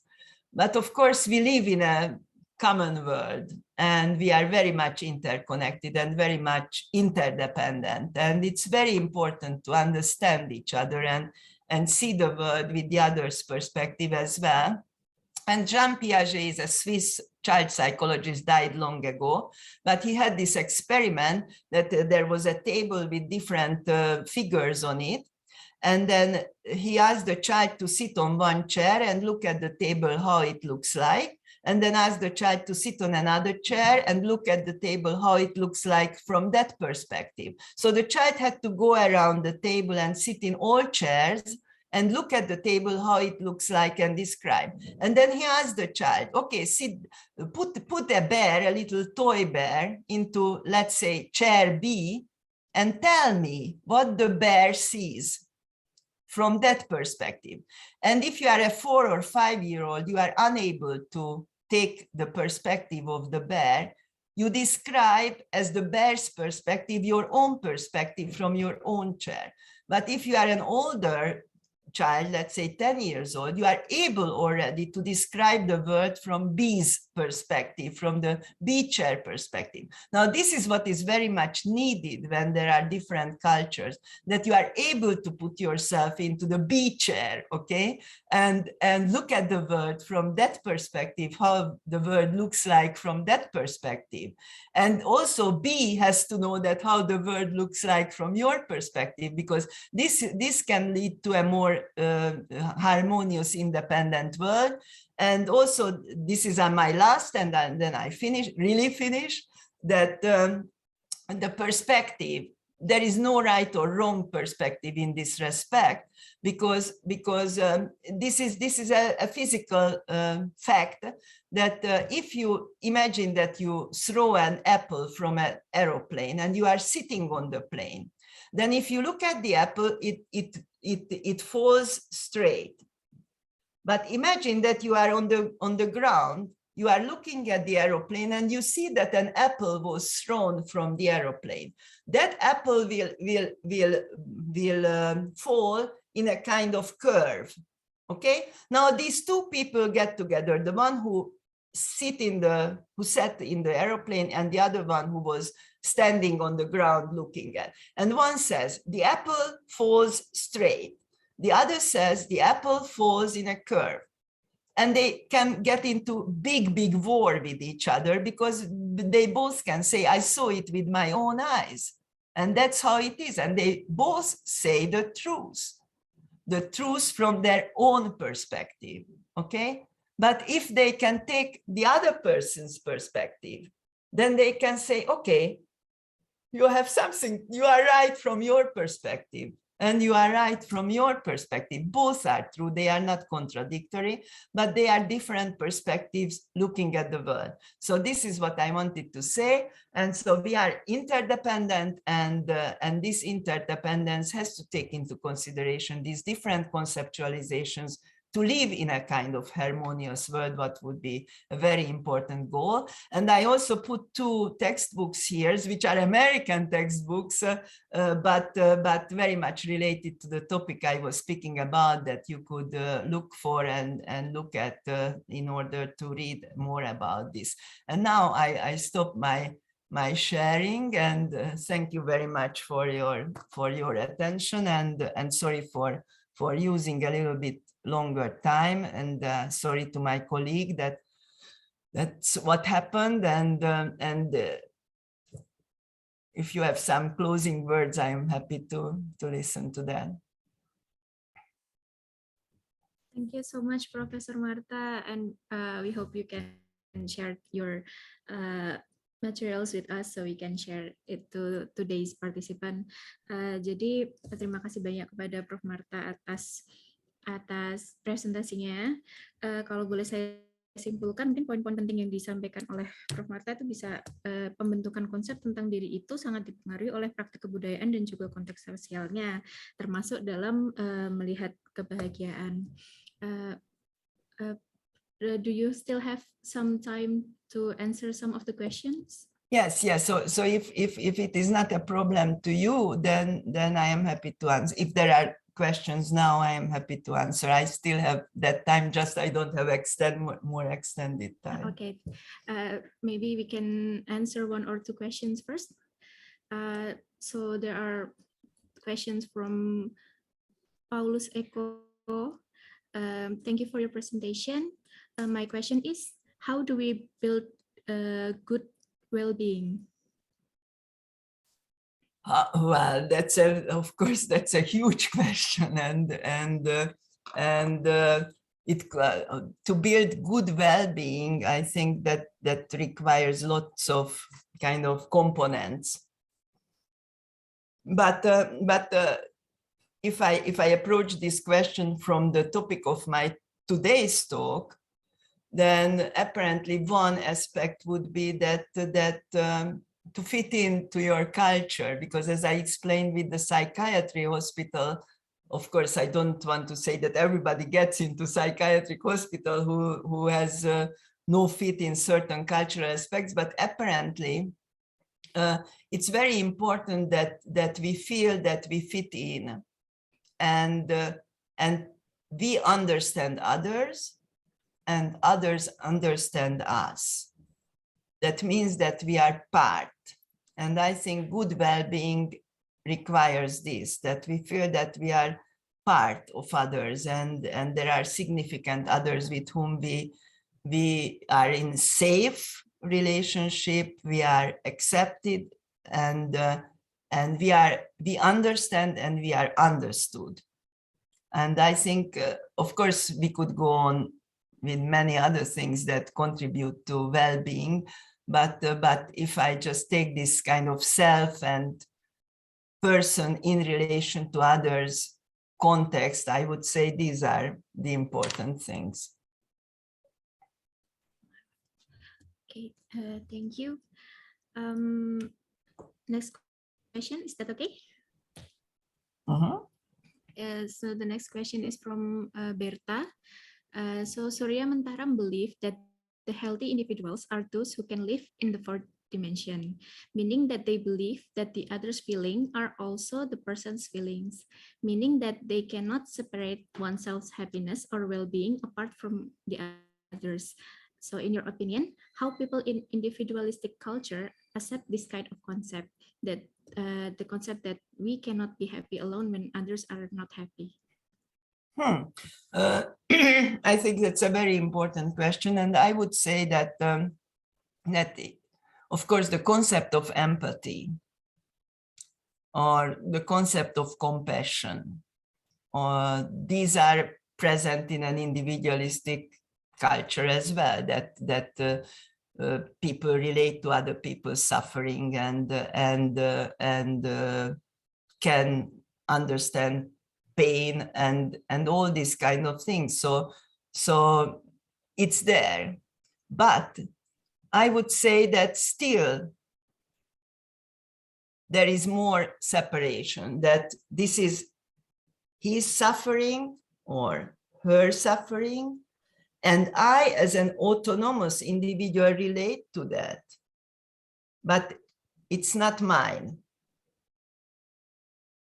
I don't know if this is understandable. So there is more separate, more. So the person can separate his or her happiness a little bit, quote, easier from the other person's suffering because it's not mine. So there is no overlap, okay? There is no overlap. I understand his suffering as his suffering, and I feel sorry for that. But then I go further on, and this is my life. In this life, I don't have that suffering because that's his, okay? So it's a little bit more separation from the other person's life and suffering and feelings and emotions, more autonomy. So or let's put it in another way. I can be happy for my life while I feel empathy for his suffering. Not necessarily I will become sadder because of his suffering, because understanding and viewing and experiencing the other person's suffering. But there is understanding and there is help also. But so I can help the other person who is suffering, but I don't become necessarily less happy because happiness relates to my autonomous life, irrespective. Okay, thank you for your answers. And maybe for the other unanswered questions, we will compile it and we will send it to you to answer, and we will share it back to the participants. Untuk peserta yang lain, kalau masih ada pertanyaan bisa disampaikan di kolom chat. Nanti akan disampaikan ke Prof. Marta dan untuk jawabannya akan disampaikan di ELO ya. So thank you very much for your explanation and today's your presentation today. It's unfortunate so you cannot join us until the end of today's activity. So if you don't mind, before you go, can we take a picture together? Yes, of course. Please send it to me as well. Sure.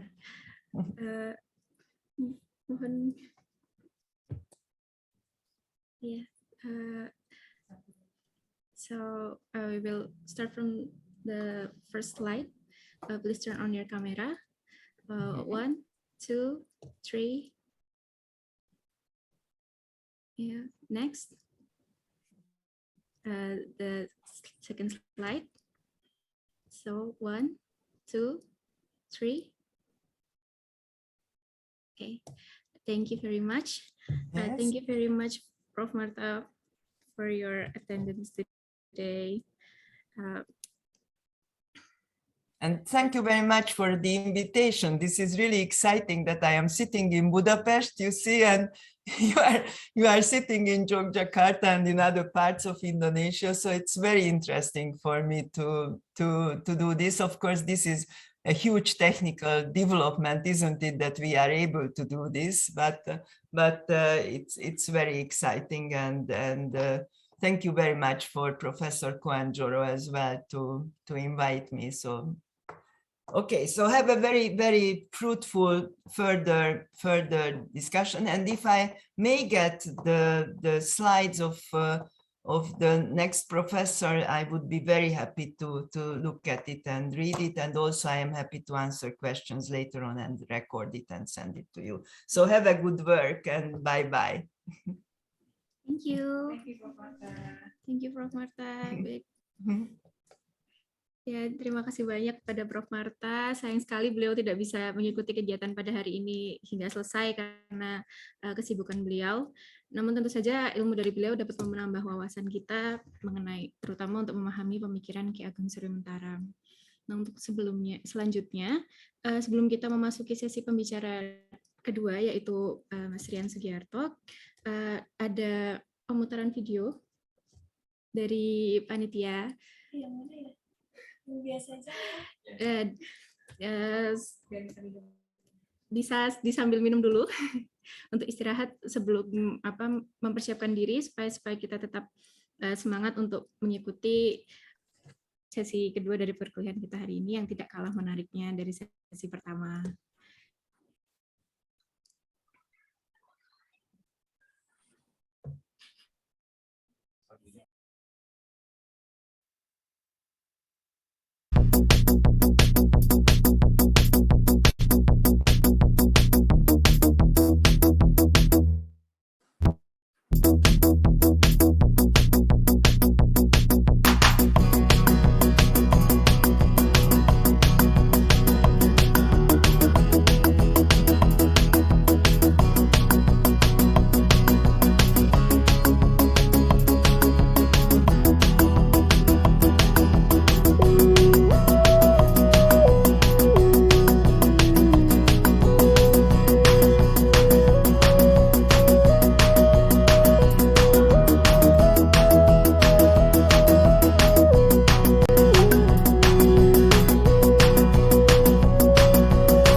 20 Mei 1892 lahirlah seorang anak laki-laki sebagai anak ke-55 dari Sri Sultan Hamengkubuwono ke-7, Sultan yang bertahta di Keraton Ngayogyakarta Hadiningrat.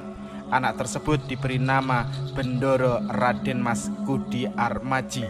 Ibunya bernama Bendoro Raden Ayu Ratno Mandoyo, putri dari Patih Danurejo ke-6 yang kemudian bernama Pangeran Cokroningrat. Demikianlah Bendoro Raden Mas Kudi Armadji mengawali lelakon hidupnya di dalam keraton sebagai salah seorang anak Sri Sultan yang jumlah akhirnya mencapai 79 putra dan putri. Sebelumnya, saya ucapkan mohon maaf yang sebesar-besarnya apabila di dalam video ini ada kesalahan saya dalam penyebutan nama, gelar, tahun, maupun perbedaan versi. Apabila ada kritik serta saran, silahkan Anda tinggalkan di kolom komentar. Assalamualaikum warahmatullahi ta'ala wabarakatuh. Salam Rahayu, Om Swastiastu, Namo Buddhaya, salam kebajikan. Selamat datang di Jinglang Channel.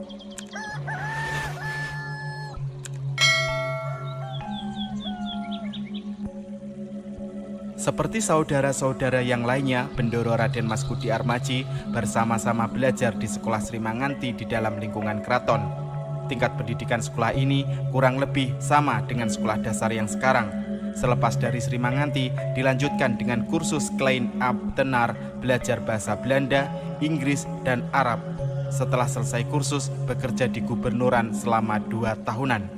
Bendoro Raden Mas Kudi Armadji mempunyai kegemaran membaca dan belajar, terutama tentang sejarah, filsafat, ilmu jiwa, dan agama. Pendidikan agama Islam yang mengaji didapat dari Kiai Haji Ahmad Dahlan, pendiri Muhammadiyah. Ketika menginjak usia 18 tahun, Bendoro Raden Mas Kudi Armadji diangkat menjadi pangeran dengan gelar Bendoro Pangeran Haryo Suryomentaram. Tahun demi tahun berlalu, pena kehidupan mulai menuliskan kisahnya. Sedikit demi sedikit, Pangeran Suryomentaram mulai merasakan sesuatu yang kurang dalam hatinya. Setiap waktu, dia hanya bertemu dengan yang disembah, yang diperintah, yang dimarahi, yang dimintai. Dia tidak puas karena merasa belum pernah bertemu dengan orang. Yang ditemuinya hanya sembah, perintah, marah, minta, tetapi tidak pernah bertemu orang. Dia merasa mashul dan kecewa sekalipun ia adalah seorang pangeran yang kaya dan berkuasa.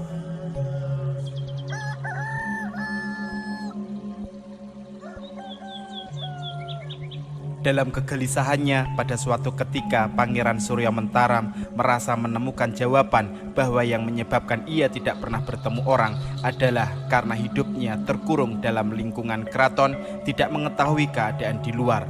Hidupnya menjadi sangat tertekan. Ia merasa tidak betah lagi tinggal dalam lingkungan keraton. Penderitaannya semakin mendalam dengan kejadian-kejadian berurutan yang menderanya. Yang pertama, Patih Danurejo ke-6, kakek yang memanjakannya, diberhentikan dari jabatan patih dan tidak lama kemudian meninggal dunia. Yang kedua, ibunya dicerai oleh Sri Sultan Hamengkubuwono ke-7 dan dikeluarkan dari keraton, kemudian diserahkan pada dirinya. Yang ketiga, istri yang dicintainya meninggal dunia dan meninggalkan putra yang baru berusia 40 hari. Rasa tidak puas dan tidak betah makin menjadi-jadi sampai pada puncaknya. Ia mengajukan permohonan kepada ayahandanya Sri Sultan Hamengkubuwono ke-7 untuk berhenti sebagai pangeran, tetapi permohonan tersebut tidak dikabulkan. Pada kesempatan lain, ia mengajukan permohonan untuk naik haji ke Mekah. Namun hal ini pun juga tidak dikabulkan. Karena sudah tidak tahan lagi, diam-diam dia meninggalkan keraton dan pergi ke Cilacap menjadi pedagang kain batik dan setagen. Di sana dia mengganti namanya menjadi Noto Dongso. Ketika berita perginya Pangeran Suryomentaram ini didengar oleh Sri Sultan Hamengkubuwono ke-7, maka Sultan memerintahkan Wiryodirjo dan Mangkudigdoyo untuk mencari Pangeran Suryomentaram dan memanggil kembali ke Yogyakarta. Setelah mencari-cari sekian lama, akhirnya ia ditemukan di Kroya sedang memborong mengerjakan sumur.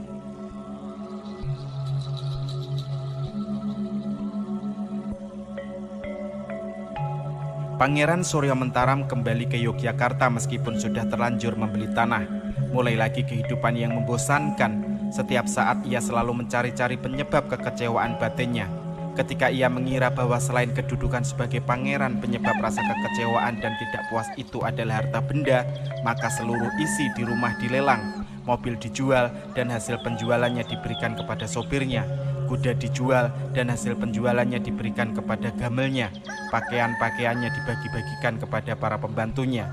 Upayanya itu ternyata tidak juga menghasilkan jawaban atas kegelisahannya. Ia tetap merasa tidak puas. Ia merindukan dapat bertemu orang. Hari-hari selanjutnya diisi dengan keluyuran, bertirakat ke tempat-tempat yang dianggap keramat seperti di luar Batang, Lawet, Gua Langse, Gua Cermin, Kadilangu, dan lain-lainnya. Namun rasa tidak puas itu tidak hilang juga. Ia makin rajin mengerjakan salat dan mengaji. Tiap ada guru atau kiai yang terkenal pandai didatangi untuk belajar ilmunya. Tetap saja rasa tidak puas itu menggerogoti batinnya.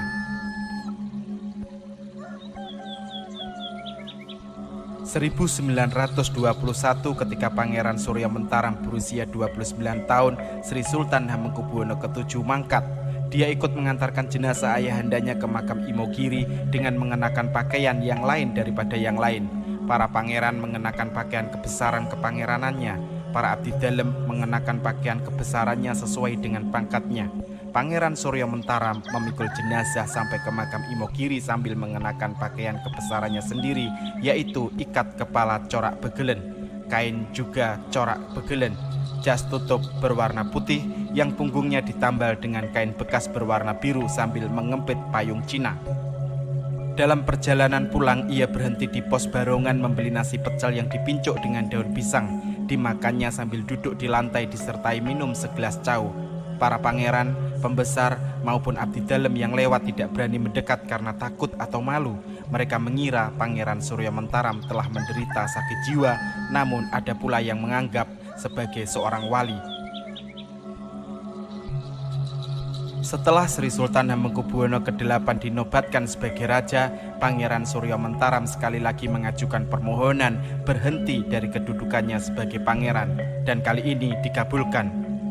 Pemerintah Hindia Belanda memberikan uang pensiun, tetapi ditolaknya dengan alasan ia tidak mau merasa berjasa kepada pemerintahan Hindia Belanda dan tidak mau terikat pada pemerintahan Hindia Belanda. Kemudian Sri Sultan Hamengkubuwono ke-8 memberikan uang per bulan hanya sebagai tanda masih keluarga keraton. Pemberian ini diterimanya dengan senang hati. Setelah berhenti dari kedudukannya sebagai pangeran, ia merasa lebih bebas, tidak terikat lagi. Namun, segera ia menyadari bahwa ia masih tetap merasa tidak puas. Ia masih belum juga bertemu dengan orang. Suryomentaram yang bukan pangeran lagi itu kemudian membeli sebidang tanah di desa Mringin, sebuah desa kecil di sebelah utara Salatiga. Di sana ia tinggal dan hidup sebagai petani. Sejak itu ia lebih dikenal dengan nama Ki Gede Suryomentaram atau Ki Gede Bringin. Meskipun Ki Gede Suryomentaram sudah tinggal di Bringin, tetapi ia masih sering pulang ke Jogja. Di Jogja ia masih mempunyai rumah. Waktu itu Perang Dunia I baru selesai. Ki Gede Suryomentaram dan Ki Hajar Dewantara beserta beberapa orang mengadakan sarasehan setiap malam Selasa Kliwon dan dikenal dengan nama Sarasehan Selasa Kliwon. Yang hadir dalam acara sarasehan Selasa Kliwon itu ada 9 orang: Ki Gede Suryomentaram, Ki Hajar Dewantara, Ki Sutopo Wonoboyo, Ki Prono Widigdo, Ki Prawiro Wiworo, Bendoro Raden Mas Subono, Ki Suryo Dirjo, Ki Sutatmo, dan Ki Suryo Putro. Masalah yang dibicarakan dalam sarasehan itu adalah keadaan sosial politik di Indonesia. Kala itu sebagai akibat dari Perang Dunia I yang baru saja selesai. Negara-negara Eropa, baik yang kalah perang maupun yang menang perang, termasuk negara. Baiklah, terima kasih. Semoga dengan penayangan video tadi dapat menambah semangat kita untuk mengikuti kuliah di sesi kedua ini. Untuk lanjutan videonya mungkin bisa dilanjutkan di minggu depan ya. Baiklah, langsung saja. Jadi untuk di sesi kedua ini kita akan mendengarkan ceramah dan juga sekaligus berdiskusi dengan Mas Rian Sugiarto MA mengenai falsafah raos gesang. Sebelum kita mulai, izinkan saya untuk memperkenalkan pembicara kita pada sesi kedua ini. Rian Sugiarto MA merupakan salah satu dosen psikologi di Universitas Sarjana Wiyata Taman Siswa. Beliau memperoleh pendidikan S1 dan S2-nya di Fakultas Psikologi Universitas Gadjah Mada. Nah, selain sebagai dosen, beliau juga menjabat sebagai Ketua Yayasan Sanggar Inovasi Desa Yogyakarta. Beliau ini juga telah menerbitkan banyak tulisan dan juga penelitian mengenai kawruh jiwa Suryomentaram. Nah, Mas Rian Sugiarto ini akan memberikan ceramahnya mengenai falsafah raos gesang. Jika nanti teman-teman memiliki pertanyaan untuk pembicara, silakan menyampaikan pertanyaannya di kolom komentar dengan menyebutkan nama dan juga pertanyaannya. Bisa menggunakan bahasa Indonesia atau bahasa Inggris, dan dapat kita bahas pada sesi diskusi setelah penyampaian materi. Baiklah, langsung saja kepada Mas Rian, dipersilahkan. Baik, terima kasih Mbak Alisa. Assalamualaikum warahmatullahi wabarakatuh. Salam langgeng bunga susah, Bapak Ibu, teman-teman sekalian. Mohon izin menggunakan bahasa Indonesia agar beberapa istilah bisa di dalam nanti. Mohon izin juga ada banyak guru saya di sini, ada Profesor Kuncoro, ada Pak Heli, ada Bu Siti Waringa, dan ada Bu Nani Nurrahman. Mohon izin untuk menyampaikan beberapa hal terkait dengan raos gesang atau raos hidup yang disampaikan oleh Ageng Suryomentaram. Saya share screen dulu.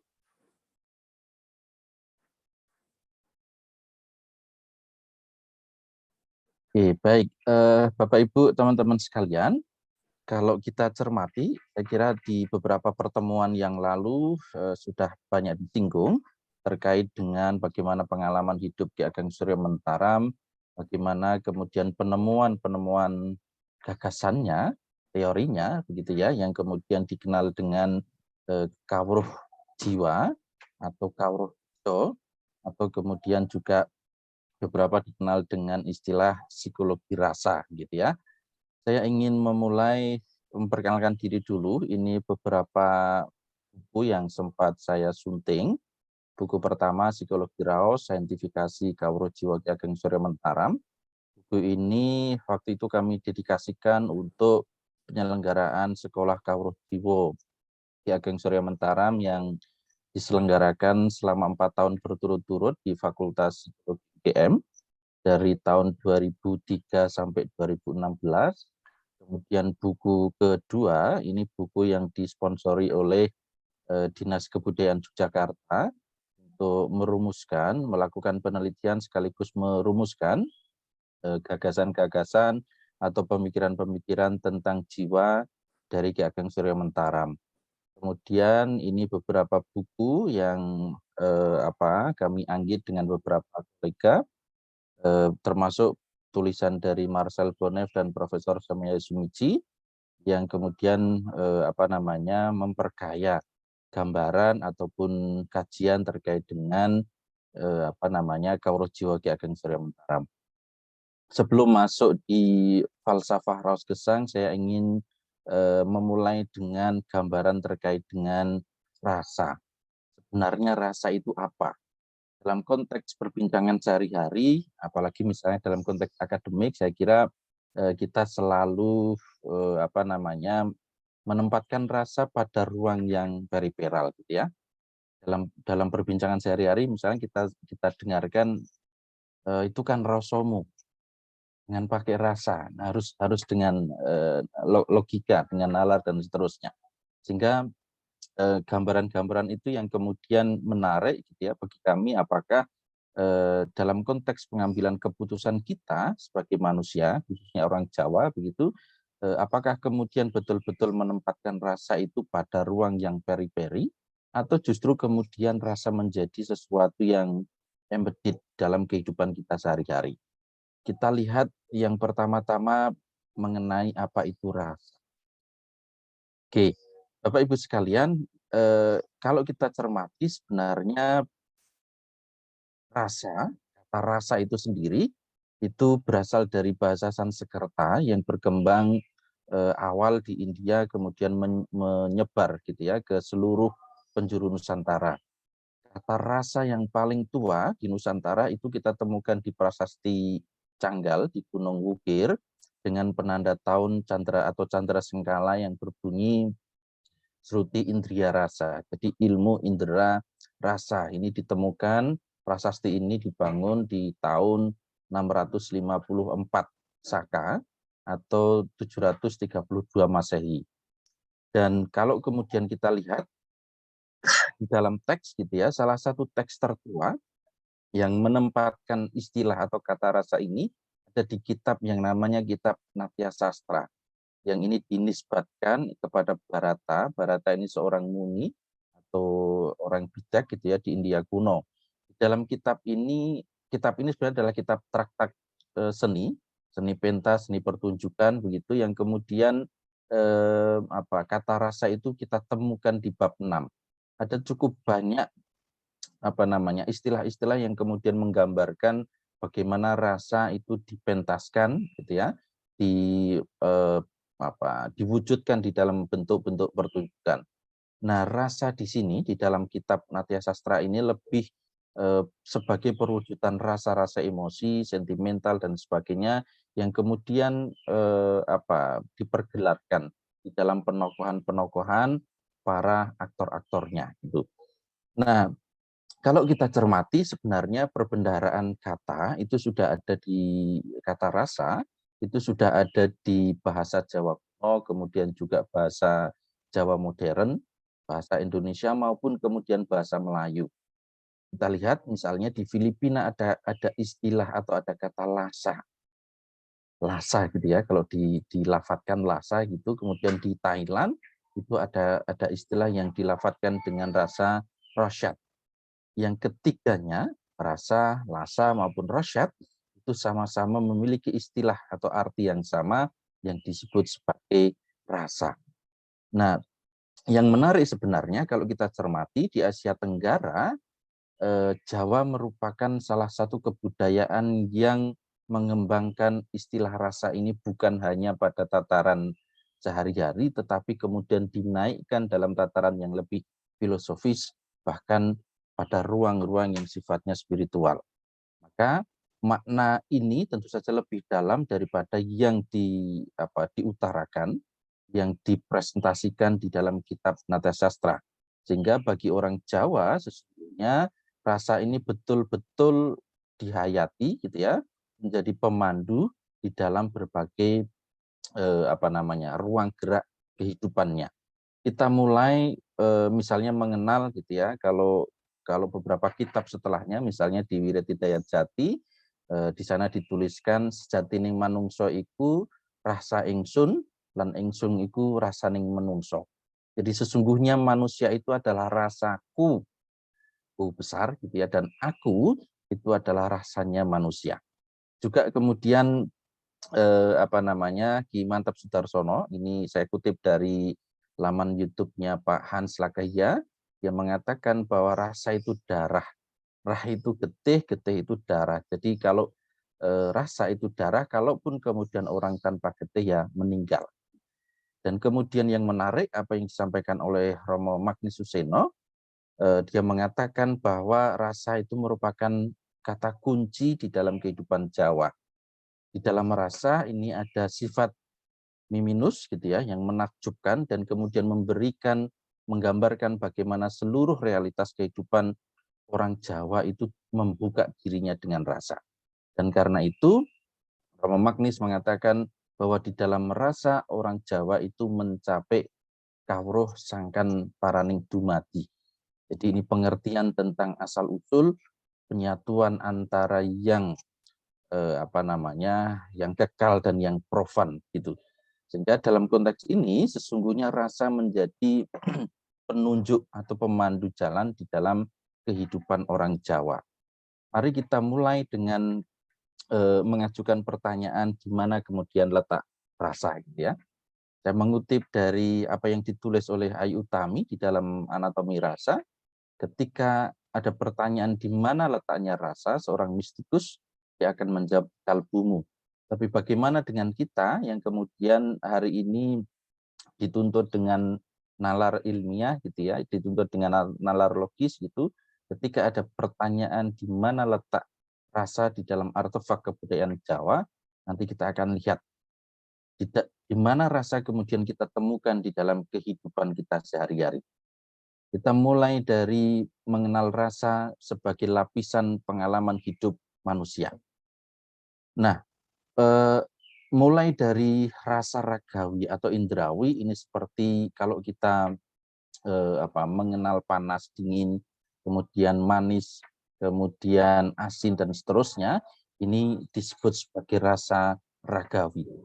Kemudian lebih dalam lagi kita mengenal rasa hati atau emosi seperti senang, marah, kemudian puas, gelisah, sendu, merasa lara, dan seterusnya. Ini disebut sebagai rasa hati atau emosi. Lebih dalam lagi kita kemudian mengenal tentang rasa yang lebih rohani yang menggetarkan kalbu kita, yang kemudian kita kadang-kadang tidak memiliki istilah yang sepadan dengan hal ini yang disebut sebagai rasa batin. Rasa inilah yang bagi orang Jawa kemudian menuliskan kata rasa dengan R besar yang disebut sebagai rasa sejati atau sejatining rasa. Ini rasa terdalam yang ada di dalam diri kita sebagai manusia yang tatarannya ada di dalam rasa batin. Baik, kita coba pelajari, ini adalah ilustrasi singkat yang kemudian bisa kita temukan bagaimana rasa bisa kita kenali di dalam kehidupan kita sehari-hari. Saya bacakan, bayangkan misalnya kita berada di satu peristiwa sederhana, suatu kencan gitu ya, di sebuah restoran di tepi laut. Si pria mungkin hendak melamar kekasihnya, kemudian si wanita mungkin menantikan pinangan, tapi juga mungkin tidak. Mereka memesan makanan dan minuman. Bagaimana lezatnya pepes ikan pari atau kerapus tim, oseng genjer atau oncom kemangi, itu dicecap sebagai rasa dining ilat atau rasa yang berada di lidah pada masing-masing pasangan manusia itu. Jika ada duri yang tersedak di tenggorokan, sakit itu dirasakan oleh tubuh, dan inilah yang disebut sebagai rasa indrawi. Usai makan, barangkali sambil mengesap minuman, si lelaki berdebar-debar, gitu. Kemudian bagaimana ia harus mulai mengatakannya. Bagaimana jika ditolak, dan jika diterima, ia akan merasa melayang ke langit ketujuh. Jika ditolak, dia akan merasa terpuruk. Ini adalah rasa emosi. Sebelum mengenal istilah emosi, orang Jawa menyebutnya sebagai rasa dining ati atau rasa di hati. Tidak ada rangsangan objektif ataupun material terhadap tubuh, toh jantung masih bisa berdegup lebih cepat, wajah bisa merona, kemudian keringat dingin membasahi, rasa emosi simultan yang objektif dan psikologis, tapi bisa menyisakan gejala-gejala yang objektif pada tubuh. Katakanlah misalnya kemudian si perempuan menerima pinangan itu, menerima lamaran itu, ia pun yang telah gelisah menantikannya, tangan mereka yang sebelumnya sama-sama dingin, ini menjadi hangat. Ini keduanya merasa bahagia. Ini semua disebut sebagai rasa emosi. Lalu setelah membayar makanan yang bisa jadi kemudian tidak menjadi terasa mahal gitu ya, karena pinangannya diterima, mereka berjalan-jalan di tepi pantai, memandang ke laut dan menakjubi bahwa Tuhan telah mempertemukan mereka dalam satu kesempatan yang sempit. Dua orang yang telah lama merindukan pasangan, sama-sama mencintai seafood laut gitu ya. Mereka merasa ada campur tangan ilahi dalam hidup mereka. Mereka merasa rapuh di hadapan samudra yang luas, tetapi sekaligus utuh di dalam berdua. Disinilah mulai ada ambang yang lebih beralih ke rasa rohani. Satu rasa akan kehadiran yang lebih tinggi, lebih luas, lebih dalam, lebih universal. Dalam kehidupan kita yang kecil, yang partikuler, yang terkucil. Sesuatu yang mempertemukan yang kecil dan yang besar, yang terbatas dengan yang tidak terbatas, yang partikular dengan yang universal, yang konkret dengan yang abstrak, sesuatu yang mempertautkan yang profan dengan yang sakral, puncaknya kelak disebut sebagai rasa sejati atau raos sejati. Ini ilustrasi pendek yang kemudian dituliskan oleh Ayu Tami untuk mengenali bagaimana lapisan-lapisan rasa. Saya ingat betul ketika diskusi terkait dengan Apakah kita menggunakan psikologi rasa atau raos atau jiwa ketika menggelar sekolah kawruh jiwa Ki Ageng Suryomentaram di Fakultas Psikologi, perdebatan ini muncul. Apakah kita gunakan istilah raos atau rasa yang kemudian dalam perbendaharaan bahasa Indonesia hanya dikenali dengan rasa di lidah, pahit, manis, dan seterusnya, tapi juga dengan rasa-rasa yang sentimental. Lapisan-lapisan ini menunjukkan bagaimana pengalaman hidup kita sebagai manusia, ternyata rasa itu selalu embedded di dalam diri kita. Di dalam pengalaman hidup kesehari-harian kita, baik pengalaman-pengalaman yang sifatnya personal maupun pengalaman-pengalaman ketika berrelasi dengan orang lain ataupun ketika berrelasi dengan dunia yang lebih spiritual. Nah, dalam konteks ini maka kemudian kita mengenali rasa itu diletakkan di dalam dua hal. Rasa sebagai alat tetapi juga rasa sebagai tujuan. Rasa sebagai alat itu digunakan untuk memahami, untuk menilai, untuk meneliti diri sendiri, dan mengenali diri kita untuk sampai pada diri yang sehat dan diri yang berintegritas.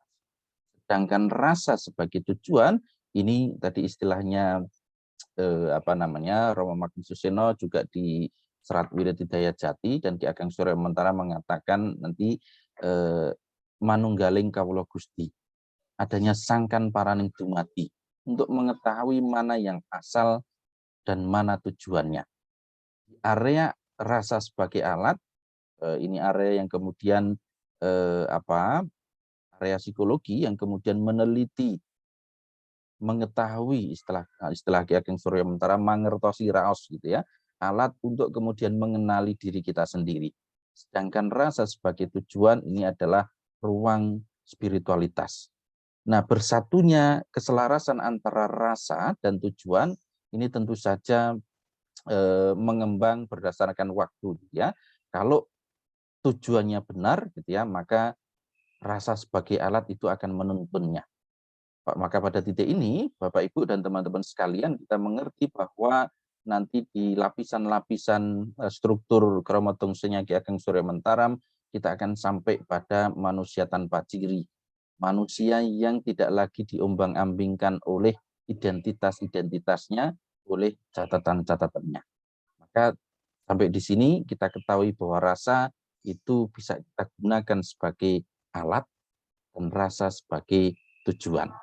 Baik, kita kembali kepada pertanyaan di mana kemudian letak rasa. Dalam artefak kebudayaan Jawa, di mana kemudian kita bisa membuktikan kata rasa itu berada. Hampir di seluruh aliran kebatinan, ajaran-ajaran spiritual itu mengajarkan tentang rasa. Kalau kita cermati, hampir seluruh pemikir di era itu tentu saja adalah sebagian besar mereka adalah spiritualis yang kemudian meletakkan rasa ini menjadi bagian inherent, bagian yang utuh di dalam pemikirannya. Kalau Bapak Ibu cermati gitu ya, misalnya Sabto Dharma, kemudian aliran Yogyakarta dan sebagainya, itu menempatkan betul rasa. Dan salah satunya kemudian Ki Ageng Suryomentaram merumuskan pemikirannya dalam konsep rasa atau kawruh jiwa. Mari kita mulai dengan apa yang disebut sebagai falsafah raos gesang. Bahkan ini saya kira sudah Bapak Ibu temukan di beberapa pertemuan yang lalu. Ki Ageng Suryomentaram mengatakan ya dinamika kromodongso seperti ini. Dengan bahasa kita sekarang mungkin kita bisa mengenali dengan kondisi mental kita. Yang pertama adalah kondisi mental kita, yaitu kita punya tugas untuk mencatat. Jadi sejak lahir sampai meninggal, kita itu selalu mencatat. Kita itu selalu merekam. Seluruh hasil catatan, seluruh hasil rekaman itu kemudian akan dikumpulkan di dalam kondisi mental yang kedua, yaitu hasil-hasil rekaman. Kalau dalam terminologi Jawa yang lebih umum, catatan nomor 1, 2, dan 3 ini adalah semat, derajat, dan keramat. Tetapi kemudian Suryomentaram meneliti lebih besar lagi, mengidentifikasi lebih luas lagi, tidak hanya kemudian di 11 kelompok, tetapi ada banyak lagi, tetapi kemudian dia rumuskan di 11 catatan ini, atau 11 rekaman ini. Ada soal harta benda, ada soal kehormatan, kekuasaan, keluarga, golongan, kebangsaan, jenis, kepandaian, kebatinan, ilmu pengetahuan, dan terakhir rasa hidup. Ini adalah kumpulan dari hasil mencatat kita sejak kita lahir sampai kemudian kita meninggal. Disinilah pula kemudian letak karep itu akan beroperasi. Yang ketiga, ini dimensi atau kondisi mental yang ketiga adalah yang disebut sebagai kromodongso. Kromodongso ini sebenarnya oleh Suryomentaram hanya digunakan sebagai istilah untuk tidak terlalu ribet menyebut nama orang. Ini bisa diganti dengan nama Rian, diganti dengan nama Mbak Alisa, diganti dengan nama Profesor Kuncoro, dan seterusnya. Sehingga penamaan ini, kata kromodongso ini menggantikan nama-nama kita, atau kita bisa ganti dengan nama-nama kita. Di kondisi yang ketiga ini adalah kemelekatan aku. Sehingga di situ bisa ditempelkan hartaku, kehormatanku, kampusku, ilmuku, istriku, HP-ku, dan seterusnya. Yang kalau kemudian 11 catatan ini melekat di dalam diri kita, kalau ada sesuatu yang terjadi pada 11 ini, maka kita juga akan merasakan senang atau merasakan sedih. Contoh misalnya, kalau HP kita yang tiap hari kita genggam, kemudian jatuh, pecah, yang pecah HP-nya, tetapi ada rasa di dalam diri kita yang ikut kemudian susah. Kenapa? Karena HP itu sudah ditempeli dengan kata aku, HP-ku. Kalau kemudian anak kita misalnya sakit, anak itu sudah berada di luar diri kita, tetapi anak kita sakit menjadi anakku, maka aku itu juga kemudian merasakan sakit, dan seterusnya.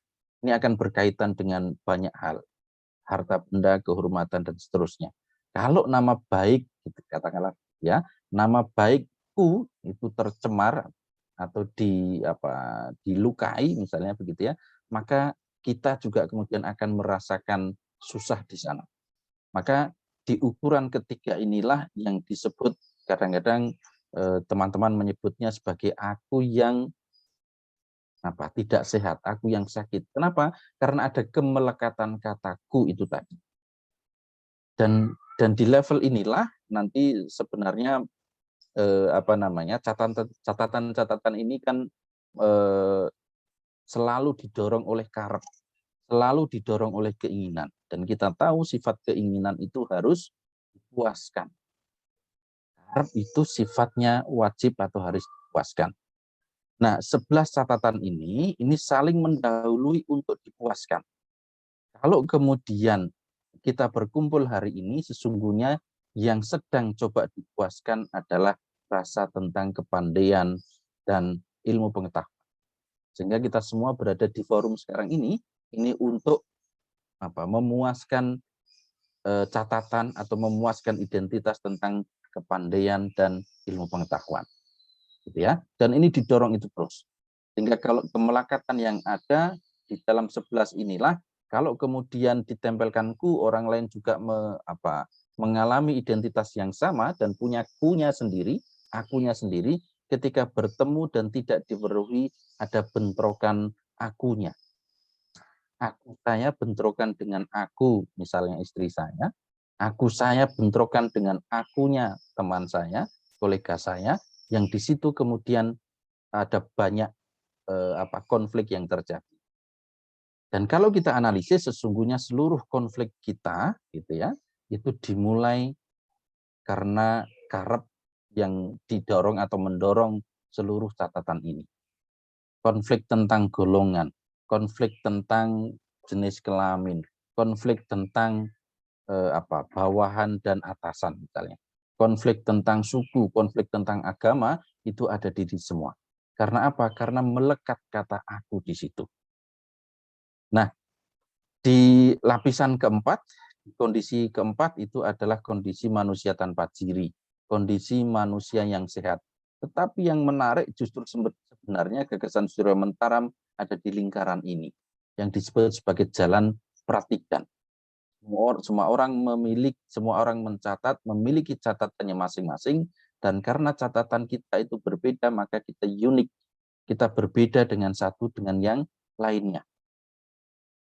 Nah, untuk sampai pada tataran manusia yang sehat, Suryomentaram menawarkan ada yang disebut sebagai jalan pratikan, pertigaan atau simpang tiga. Disinilah kemudian Suryomentaram memberikan gagasan tentang pengawian pribadi, gagasan tentang mawas diri.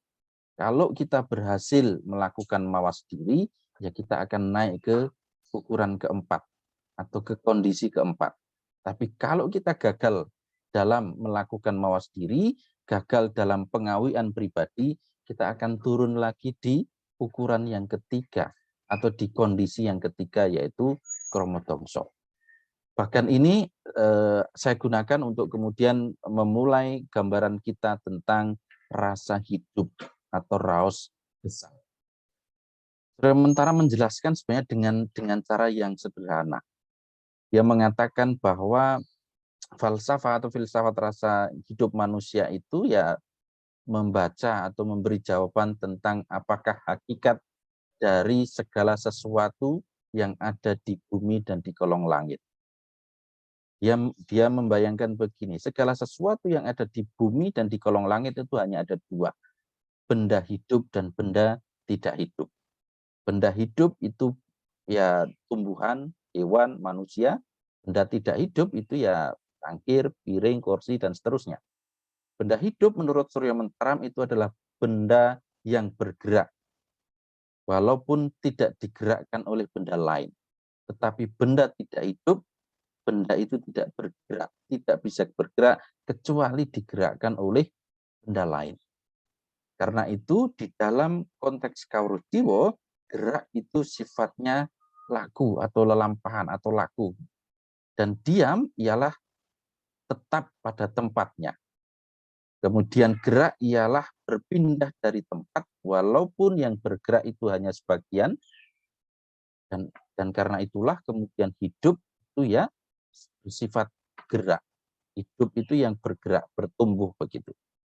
Nah, dalam konteks ini, maka ketika kita dihadapkan pada diri kita mengenali manusia, maka manusia itu ada badan, ada raga, dan ada jiwa. Manusia itu terdiri dari tubuh dan jiwa. Tubuh itu kebendaan. Menurut Suryomentaram, tubuh itu kebendaan. Sedangkan jiwa itu kerohan. Sebagai benda, tubuh itu meruang, sedangkan sebagai roh, gitu ya, bersemayam di dalam tubuh sebagai penggerak dari tubuh. Oleh karena itu, tubuh sudah tidak bisa bergerak jika ditinggalkan oleh jiwa. Ini kata-kata dari Ki Ageng Suryomentaram. Ki Ageng berpendapat bahwa yang memerlukan tempat hanyalah benda jasmani ya, sedangkan gerak tidak memerlukan tempat. Karena itu kemudian laku itu menjadi penanda bagi hidup kita sebagai manusia. Oke. Kemudian Bapak Ibu dan teman-teman sekalian, kalau kemudian kita mengerti bahwa hidup itu adalah gerak, maka kita nanti akan terbebas gitu ya dari anggapan atau pertanyaan bila orang meninggal maka akan kemanakah hidupnya. Ketika kita meninggal kemanakah hidupnya. Kalau kita mengerti bahwa laku gerak itu adalah penanda bagi hidup, maka saya kira terang di sana bahwa yang memerlukan tempat itu adalah benda, tetapi gerak itu tidak memerlukan tempat. Kita kembali lagi bahwa menurut Suryomentaram, benda hidup itu ya ada tiga. Tumbuh-tumbuhan, manusia, dan hewan. Benda hidup yang dinamakan manusia, ya, itu dia merasa hidup. Jadi manusia itu mempunyai rasa hidup. Rasa hidup inilah yang kemudian mendorong kita semua, mendorong manusia untuk bergerak. Nah, rasa hidup sekali lagi mendorong pada gerak. Perasaan manusia itu mendorong manusia untuk melakukan sesuatu berdasarkan keinginan. Karena itu ia bergerak sesuai dengan keinginan tersebut. Bila perlu, kemudian kita perlu kita selingi bahwa tindakan manusia itu didorong oleh perasaannya. Orang mencari minum karena didorong rasa haus. Orang mencari makan didorong oleh rasa lapar. Orang tidur didorong oleh rasa kantuk. Orang sekolah didorong oleh rasa ingin berpengetahuan, ingin berpendidikan, dan seterusnya. Karena itu, perasaan atau rasa yang ada di dalam diri kita itu kemudian mendorong kita bergerak untuk memuaskan catatan-catatan tadi, memuaskan karep-karep kita itu tadi. Nah, dalam konteks ini, maka gerak itu sebenarnya berfungsi di dua hal. Nanti kita lihat. Yang pertama, gerak untuk melangsungkan kehidupan kita. Jadi gerak itu berfungsi yang pertama memenuhi kebutuhan kita, memenuhi kelangsungan hidup kita, tetapi yang kedua, gerak itu berfungsi untuk melestarikan jenis. Suryomentaram mengatakan lestantuning jenis. Kalau yang pertama tadi adalah pangupot jiwo. Jadi gerak sebagai penanda hidup itu berfungsi di dua hal, untuk melangsungkan kehidupan kita hari ini, tapi di saat yang sama untuk melestarikan jenis, untuk melestarikan keturunan. Ini gerak ini berada di dua ranah itu. Orang mencari makan itu untuk melangsungkan hidup kita hari ini. Tetapi untuk melestarikan keturunan, Suryomentaram menyampaikan ya perkawinan itu adalah gunanya untuk lestantuning jenis, untuk terus mempertahankan kelestarian manusia. Kata Suryomentaram begitu. Maka rasa hidup ini sebenarnya menimbulkan juga rasa takut mati. Kenapa? Karena bisa jadi kalau kita kelaparan orang takut mati. Kalau kita tidak punya misalnya keturunan, orang akan takut siapa nanti penerusnya. Sehingga gerak manusia ini fungsinya ada di dua. Melestarikan hidup, juga melangsungkan kehidupannya. Oke. Karena itu Bapak Ibu dan teman-teman sekalian, kalau kita mengenali bahwa seluruh gerak tumbuh-tumbuhan, hewan, manusia gitu ya, didorong oleh rasa hidup dengan maksud yang sama, yakni supaya untuk berlangsung hidupnya dan jenisnya. Hidupnya terus berlangsung, tetapi juga dia bisa melestarikan keturunannya. Tetapi gerak tumbuhan dan hewan ini berlangsung tanpa pengertian, tanpa pikirannya. Sedangkan manusia karena memiliki pikirannya, dia gerak hidupnya itu didasarkan oleh rasanya, oleh pikirannya. Jika seseorang memakai pikirannya untuk berpikir, maka ia mendapatkan pengertian dan karena itu kemudian dia merumuskan ilmu pengetahuannya untuk merespon segala sesuatu yang ada di dalam dirinya ataupun segala sesuatu yang ada di luar dirinya. Karena itu yang direspon di dalam rasa, di dalam kawruh jiwa itu ada 3, yaitu kita itu merespon benda dan peristiwa yang ada di luar diri kita merespon orang lain yang berelasi dengan diri kita, tapi kita juga merespon rasa orang lain yang berelasi dengan diri kita. Oke. Nah, karena itu ada lagi perbedaan yang tentu saja membedakan bagaimana gerak hidup antara hewan, tumbuhan, dan manusia. Karena manusia memiliki rasa, gitu ya, sehingga manusia itu bisa mengalami senang, susah, bahagia, sedih, dan seterusnya. Kita ingat kembali kepada terminologi Suryomentaram, yang salah satu yang penting adalah bahwa sifat dari karep itu mulur mungkret. Karep gitu ya, karep itu selalu hanya ada 2, tercapai atau tidak tercapai. Kalau karep itu tercapai, maka senang kita itu hanya sebentar. Kemudian akan mengembang lagi ke karep berikutnya. Gitu ya. Tercapai lagi, mengembang lagi, bertambah lagi karepnya, keinginannya bertambah lagi. Tapi ketika suatu saat keinginan itu tidak tercapai, ya, susah kita sebenarnya juga hanya sebentar. Dan kemudian akan menerima, oh ya sudah, cukup sampai di sini dulu, tapi kemudian kita akan beralih ke karep berikutnya. Begitu terus. Sehingga Suryomentaram mengatakan yang langgeng itu ya bunga, ya susah. Tidak ada susah yang langgeng, tidak ada bunga yang langgeng. Yang langgeng itu dua-duanya. Tidak ada kebahagiaan itu tidak abadi, susah juga tidak abadi. Yang abadi itu ya bunga, ya susah, yang sifatnya mulur mungkret itu.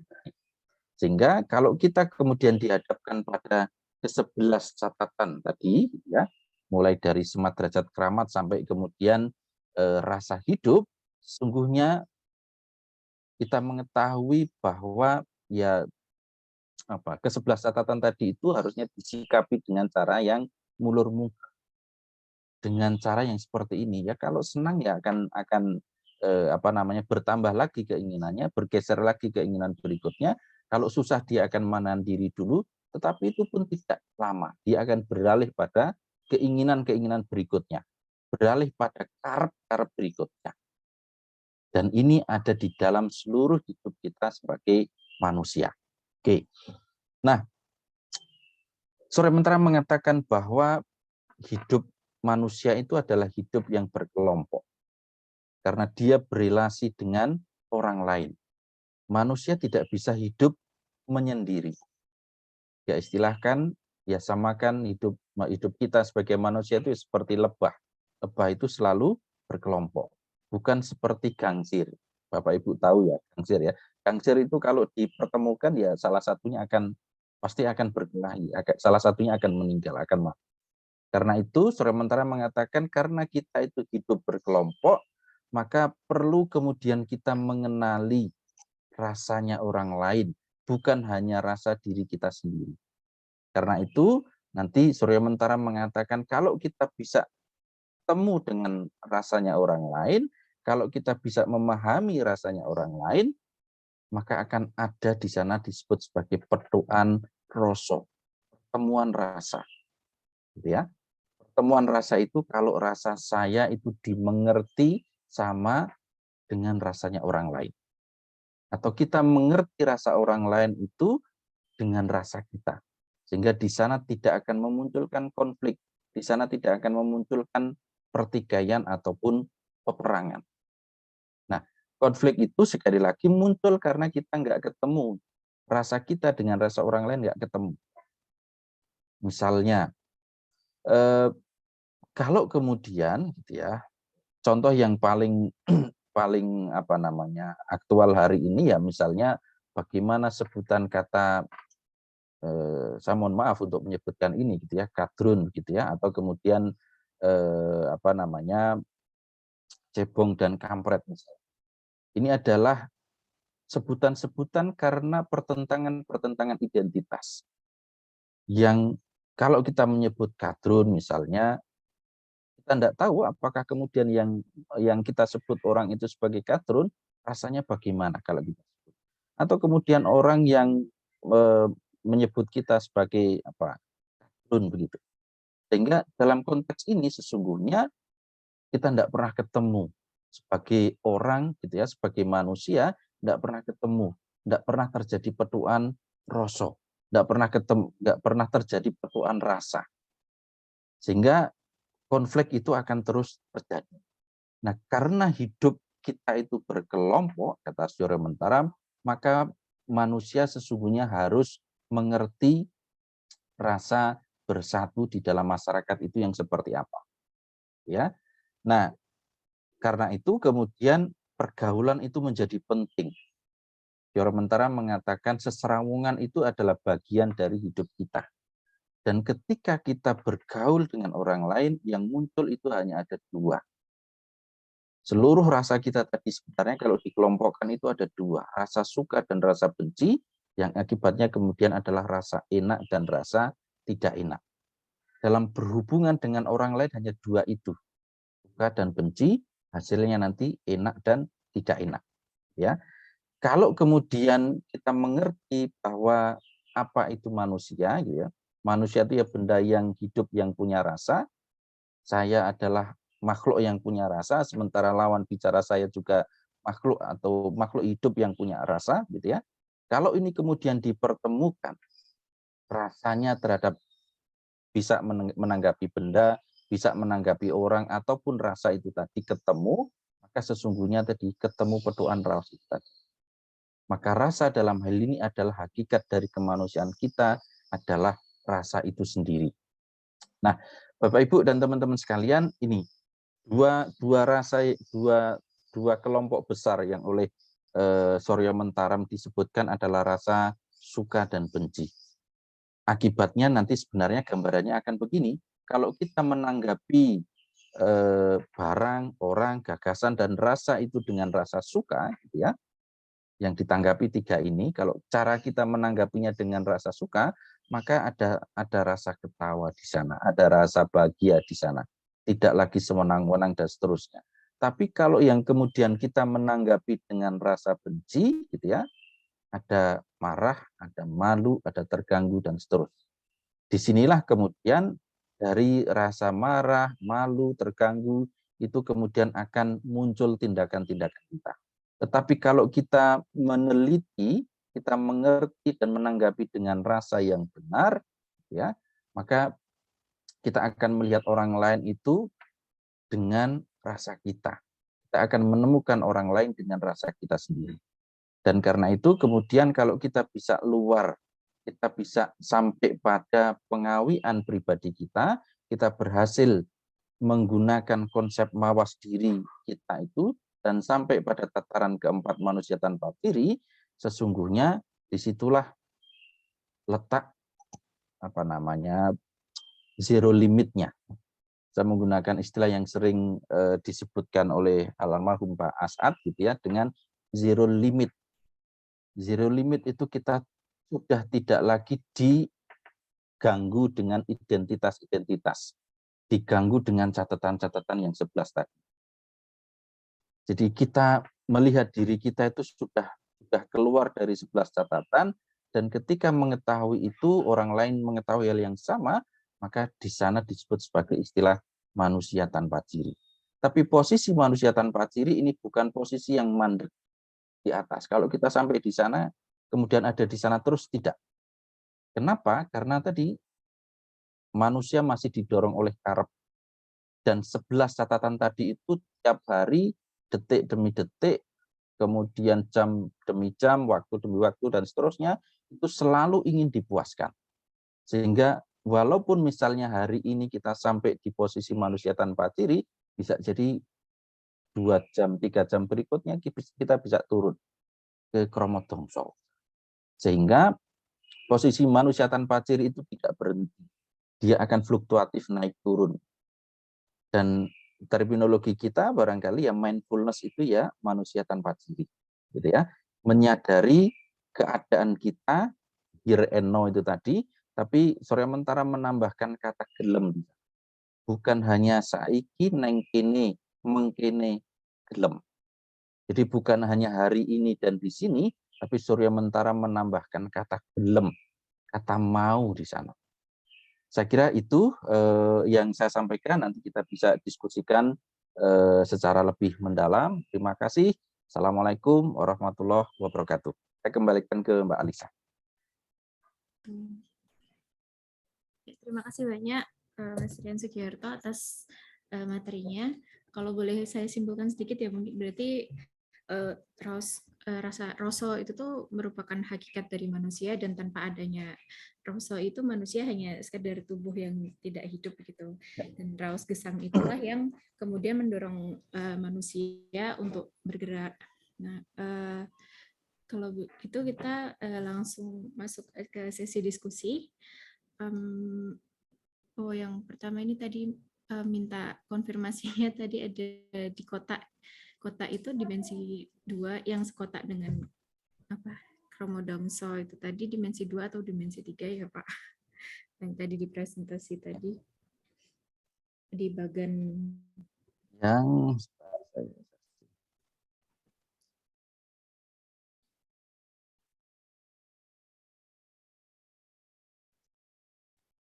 Iya, yang itu. Oke, yang di kota ini, sorry, ini dimensi ini kedua. Jadi yang pertama itu adalah dimensi kedua. Yang pertama ini mencatat. Jadi tugas kita dari lahir sampai meninggal itu mencatat. Kemudian di kota ini, 11 catatan ini ada di kondisi mental yang kedua. Ini adalah hasil catatan-catatannya. Kemudian yang ketiga, dimensi ketiga, atau kondisi mental yang ketiga ini yang di kromodongso. Kemudian yang keempat ini adalah yang manusia tanpa ciri. Di bagian mana yang perlu dikonfirmasikan? Maaf, yang kotak bawah ini kan tulisannya dimensi 2 ya. Ini Oh berarti ya, ini dimensi 3, betul. Terima kasih. Hanya Ya. konfirmasi saja. Ya. Ya, baik. Mungkin lanjut ke pertanyaan selanjutnya nih. Dari Jolianes. Terima kasih atas presentasinya. Apakah Roso menurut Ki Ageng Suryomentaram bisa jatuh sama dengan akal budi atau hati nurani? Ya, terminologinya memang ada cukup banyak ya. Kalau Ki Ageng Suryomentaram menggunakan padanan rasa itu dengan jiwa, gitu ya. Dengan terminologi bahasa Indonesia mungkin kita bisa gunakan sebagai akal budi. Akal budi ini pertemuan antara rasio dengan rasa. Ayu Utami bahkan menuliskan bahwa sebenarnya logika, rasio kita itu evolusi dari rasa. Ini yang saya kira terminologi menarik gitu ya. Sehingga gambaran tentang rasa itu tadi, atau terminologinya Ki Ageng adalah jiwa. Kenapa kemudian disebut sebagai kawruh jiwa, atau dia mengatakan kawruh raos. Dia menggunakan rasa atau raos itu untuk menjelaskan tentang jiwa, ya. Sehingga pada tataran tertentu beberapa kolega kemudian menyebutkan ini bisa jadi sebagai gambaran tentang nalar atau nalar budi, begitu ya. Yang gambarannya memang dirumuskan dari bagaimana kita mengerti atau memaknai jiwa itu sendiri. Begitu ya. Turun. Kemudian pertanyaan selanjutnya, pertanyaan dari Adnani Bunga. Terima kasih untuk presentasinya yang menarik. Saya ingin bertanya, apabila 11 taraf tersebut tidak tercapai, apakah seseorang tidak bisa mencapai kondisi mental keempat atau diri yang sehat mental, dan apakah mungkin seseorang itu dapat merasa puas? Oke, baik. 11 catatan ini sebenarnya adalah catatan-catatan yang ada diri kita yang sewaktu-waktu itu bisa di-recalling. Jadi misalnya hari ini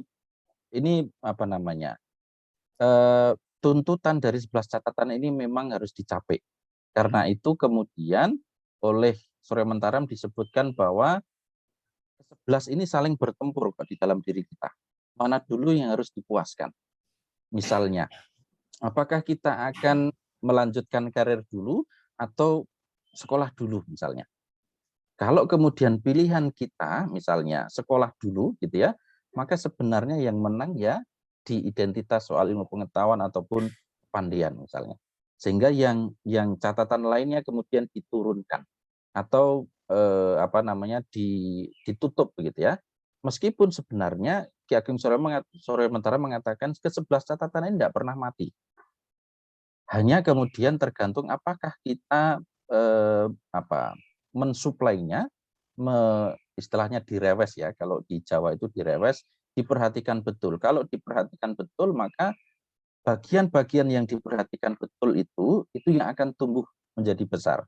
Tetapi yang tidak kita perhatikan, dia akan layu, kemudian terpendam begitu, dan mungkin kita tidak akan mengingatnya. Nah, 11 ini sebenarnya adalah identitas-identitas yang ada di dalam diri kita yang sewaktu-waktu itu bisa muncul atau bahkan sewaktu-waktu itu bisa kemudian tenggelam. Misalnya soal tadi kalau saya ingin sekolah dulu misalnya gitu ya, maka saya menaruh perhatian utama itu pada identitas atau pada catatan sekolah. Tapi soal misalnya karir dan sebagainya, ini nanti aja deh. Ini saya kesampingkan dulu begitu. Sehingga ini bisa kapanpun kemudian silih berganti ingin diperhatikan. Nah, tidak selalu yang 11 ini tercapai. Karena tergantung seberapa besar perhatian kita pada ke-11 catatan itu. Nah, apakah kemudian kita pernah puas gitu ya? Suryomentaram mengatakan ya sifat karep itu sebenarnya ya harus dipenuhi, harus dipuaskan, tetapi kemudian ada rambu-rambunya.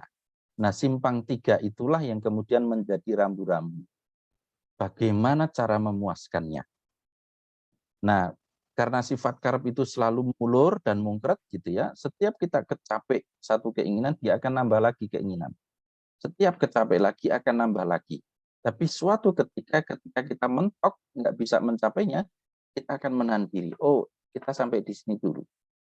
Dan kita akan merasakan susah sebentar. Itu hanya sebentar susahnya. Baru kemudian kita beralih ke karep berikutnya, ke keinginan berikutnya. Sehingga dengan modal itu, sesungguhnya karep kita itu tidak pernah habis.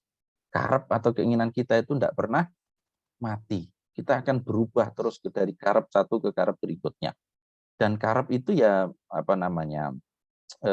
melayani 11 catatan itu. Melayani ini dulu, atau yang A dulu, atau yang B dulu, atau yang C dulu, itu sifatnya begitu. Nah, agar kemudian kita tidak terjebak pada pencapaian karep secara membabi buta, maka Suryomentaram memberi bekal kita gitu ya, memberi tools itulah tadi dalam bentuk rasa tadi dengan istilah pangawian pribadi atau mawas diri. Sehingga kalau kita berhasil meneliti diri kita ya, kemudian mengertosi diri kita akan masuk pada manusia tanpa ciri yang tidak lagi diombang-ambingkan oleh getun sumelang, oleh dalam tanda petik penyakit-penyakit yang menempel pada 11 catatan itu, 11 identitas itu. Gitu ya. Jadi kembali ke pertanyaan tadi ya, karep itu nggak akan habis. Karena begitu karep kita tercapai, kita geser ke karep berikutnya, ke keinginan-keinginan berikutnya. Dan itu hanya melayani 11 itu, meskipun 11 itu sebenarnya hanya diperas dari banyak lagi catatan-catatan yang dirumuskan oleh Ageng Suryomentaram. Terima kasih. Berarti 11 karep itu tadi memang tidak bisa tercapai semuanya gitu ya, karena tergantung dari individu itu mau memuaskan yang mana gitu. Ya, tergantung kita memberi perhatian dan memuaskan yang mana dulu. Baik. Terima kasih untuk jawabannya. Apakah ada pertanyaan lagi dari peserta? Oh, dari Sheila Faradila. Terima kasih atas materinya yang sangat mencerahkan. Izin bertanya, jika dijelaskan bahwa munculnya rasa pada manusia ada 3. 1 merespon benda, 2 merespon orang lain, dan 3 merespon rasa orang lain. Apakah ini menjadi suatu proses yang pada akhirnya manusia akan memunculkan rasa untuk merespon rasa orang lain? Ya, jadi yang kita, terima kasih pertanyaannya, yang kita respon itu ada 3, benda, orang lain, dan rasa. Sehingga ketika kita merespon orang lain, sesungguhnya kita sedang merespon juga rasanya orang lain. Ya. Nah, karena itulah kemudian proses kita untuk mengetahui gitu ya, untuk kemudian juga memahami orang lain itu menjadi bagian penting di dalam relasi kita dengan orang lain. Termasuk kemudian relasi kita dengan benda-benda. Jadi saya contohkan misalnya, karena HP-ku tadi jatuh dan pecah misalnya, respon kita terhadap benda itu sesungguhnya adalah respon kita terhadap rasa kita sendiri. Respon kita kepada orang lain itu sesungguhnya juga respon kita terhadap rasanya orang lain. Sehingga mangertosi raosipun tiang sanes, Suryomentaram, itu menjadi bagian penting untuk membangun kesepahaman, membangun tadi petuaan rasa itu tadi. Nah, persoalan yang kadang-kadang muncul di dalam diri kita ketika kita berrelasi dengan orang lain itu adalah tadi respon egoistik tadi. Kromodongso sebenarnya istilah lainnya itu adalah aku yang berpikir, aku yang egoistik. Karena menempel ada kuku itu tadi, gitu ya, itu respon-respon yang sifatnya egoistik. Nah, hal itulah kemudian kalau kita masih berada di tataran kromodongso, ya, sementara orang lain juga berada di ukuran kromodongso, ini nggak akan pernah ketemu. Karena akunya aku dengan akunya orang lain akan berbeda. Dan kadang-kadang konflik akan muncul di situ. Tetapi kalau kemudian kita naik satu tingkat lagi, gitu ya, bahwa seluruh catatan itu hanya bajuku, hanya identitas yang menempel pada diriku, itu bukan aku. Itu bukan, kata Suryomentaram, itu bukan aku yang sejati. Itu yang menempel saja di dalam diri. Dan itu kemelekatan yang ada di dalam diriku. Begitu juga ketika orang lain mengalami hal yang sama, menyadari bahwa seluruh catatannya, seluruh identitas yang melekat di dirinya itu bukan dia, gitu ya, bukan dia akan keluar dari identitas-identitas itu. Maka manusia tanpa diri sesungguhnya adalah manusia yang sudah bisa melepaskan itu ya, bisa keluar dari catatan-catatan itu tadi.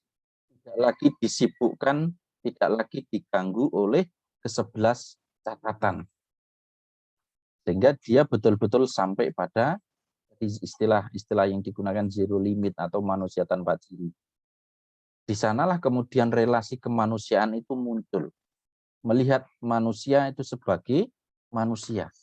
Bukan lagi dilihat dari gelarnya, bukan lagi dilihat dari asal-usulnya, bukan lagi dilihat dari agamanya, bukan lagi dilihat dari asal negaranya, dan seterusnya. Dia hanya akan melihat orang yang sedang ada di hadapannya itu adalah manusia. Yang dia bisa senang, bisa susah, gitu ya. Yang dia juga, kalau disakiti ya sakit, kalau dikasih hadiah ya bahagia. Sehingga sifat universalitasnya Suryomentaram sesungguhnya ketika ada pada manusia tanpa ciri itu tadi. Melihat orang bukan pada tempelannya, tetapi melihat orang pada kemanusiaannya. Saya kira itu. Baik, terima kasih atas jawabannya. Satu pertanyaan lagi mungkin dari Pak Kun. Terima kasih Pak Rian. Satu pertanyaan, apakah rasa merespon orang lain ini bisa rusak dan kemudian dibangun kembali? Hilangnya tepos liro bisakah diperbaiki? Ya, Suryomentaram menawarkan mawas diri atau pengawalan pribadi ini sebagai tool ya, yang saya pahami ya Prof. Gun ya. Jadi selain sebagai cara kita untuk meneliti diri kita sendiri, tapi juga menjadi tawaran gitu ya, tawaran bagi siapapun gitu untuk kemudian katakanlah melatih orang lain gitu ya untuk sampai pada tataran yang sama, manusia tanpa diri. Nah, yang menarik sebenarnya kalau kita cermati dari proses Ki Ageng Suryomentaram menjelaskan konstruksi identitas manusia. 11 catatan ini kan konstruksi ya.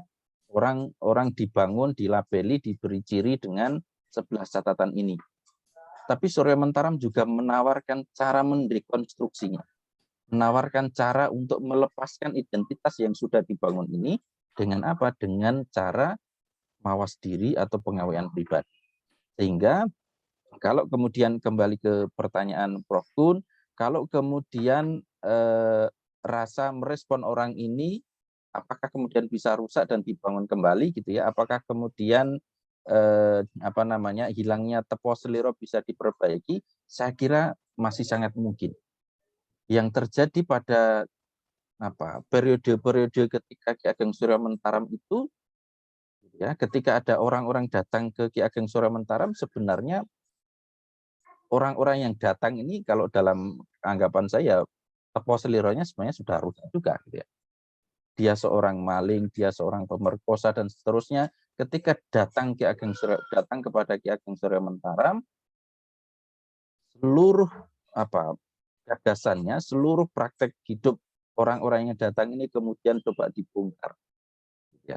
Sehingga orang yang konsultasi datang atau konseling ke Ageng Suryomentaram, apakah dia pencuri, penjahat, pembunuh dan sebagainya, akhirnya dia bahkan menjadi pengikutnya Ageng Suryomentaram, menjadi orang-orang yang terbuka dirinya, menjadi orang-orang yang keluar dari seluruh getun dan sumelangnya. Jadi dalam gambaran saya kira ini bisa menjadi ruang bagi kita untuk kemudian membuka, ya, menawarkan kembali kepada seluruh orang atau seluruh masyarakat agar kemudian kita ini loh manusia yang sesungguhnya harus membaca manusia sebagai manusia, tidak lagi dilihat sebagai identitas-identitas yang menempel di dalam diri kita. Dan ini tawaran menarik dalam konteks Indonesia yang hari ini politik identitas sangat kental, kasus-kasus kekerasan dalam rumah tangga juga sangat kental gitu ya. Katakanlah misalnya KDRT itu kan perselisihan antara karepnya suami dan karepnya istri, misalnya terjadi di suami istri. Menganggap bahwa suaminya lebih berkuasa, istrinya lemah misalnya, atau sebaliknya begitu ya. Ini pertentangan dari dua hal itu. Pertentangan dari identitas dia sebagai laki-laki dan suami, atau identitas dia sebagai perempuan dan istri misalnya. Atau dalam konteks sosial yang lebih luas, pertentangan antara misalnya, ya tadi saya sebutkan cebong dan kampret misalnya gitu ya, itu hanya identitas karena tiap kelompok ini mendaku bahwa calon presidennya itu ya aku, kira-kira begitu. Sehingga kira-kira begitu, Prof. Gitu. Terima kasih banyak atas jawabannya, Mas Rian. Mungkin kalau ada pertanyaan lagi, bisa disampaikan di kolom chat, dan mungkin kita jawab nanti. Nanti jawabannya akan di-upload melalui Elo. Ya. Jadi terima kasih banyak Mas Rian Sugiarto atas presentasi dan diskusinya yang sangat menarik ya. Baiklah, jadi mungkin sebelum kita tutup sesi pada sore hari ini, saya mengingatkan kembali untuk para peserta untuk mengisi daftar kehadiran. Tadi linknya sudah di-share oleh panitia di kolom chat. Dan sekali lagi saya ingin mengucapkan terima kasih kepada Mas Rian Sugiarto atas presentasinya dan kehadirannya pada sore hari ini. Saya mohon maaf atas kurangnya. Dan dengan ini mungkin kami tutup sesi pada sore hari ini. Untuk materi dan pertanyaan-pertanyaan yang belum dijawab akan kami upload melalui Elo dan bisa diakses nanti. Ya, baik. Ini ada yang bertanya untuk mendapatkan bukunya. Tadi bisa didapatkan di mana atau bisa dipesan di mana gitu. Mungkin nanti bisa nanti sakit kontak ya. Bisa dikontak nih. Baik, kalau begitu kami tutup perkuliahan pada sore hari ini. Terima kasih banyak atas kehadirannya. Wassalamualaikum warahmatullahi wabarakatuh. Shalom, Om Santi Santi Om, Namo Buddhaya, dan salam kebajikan.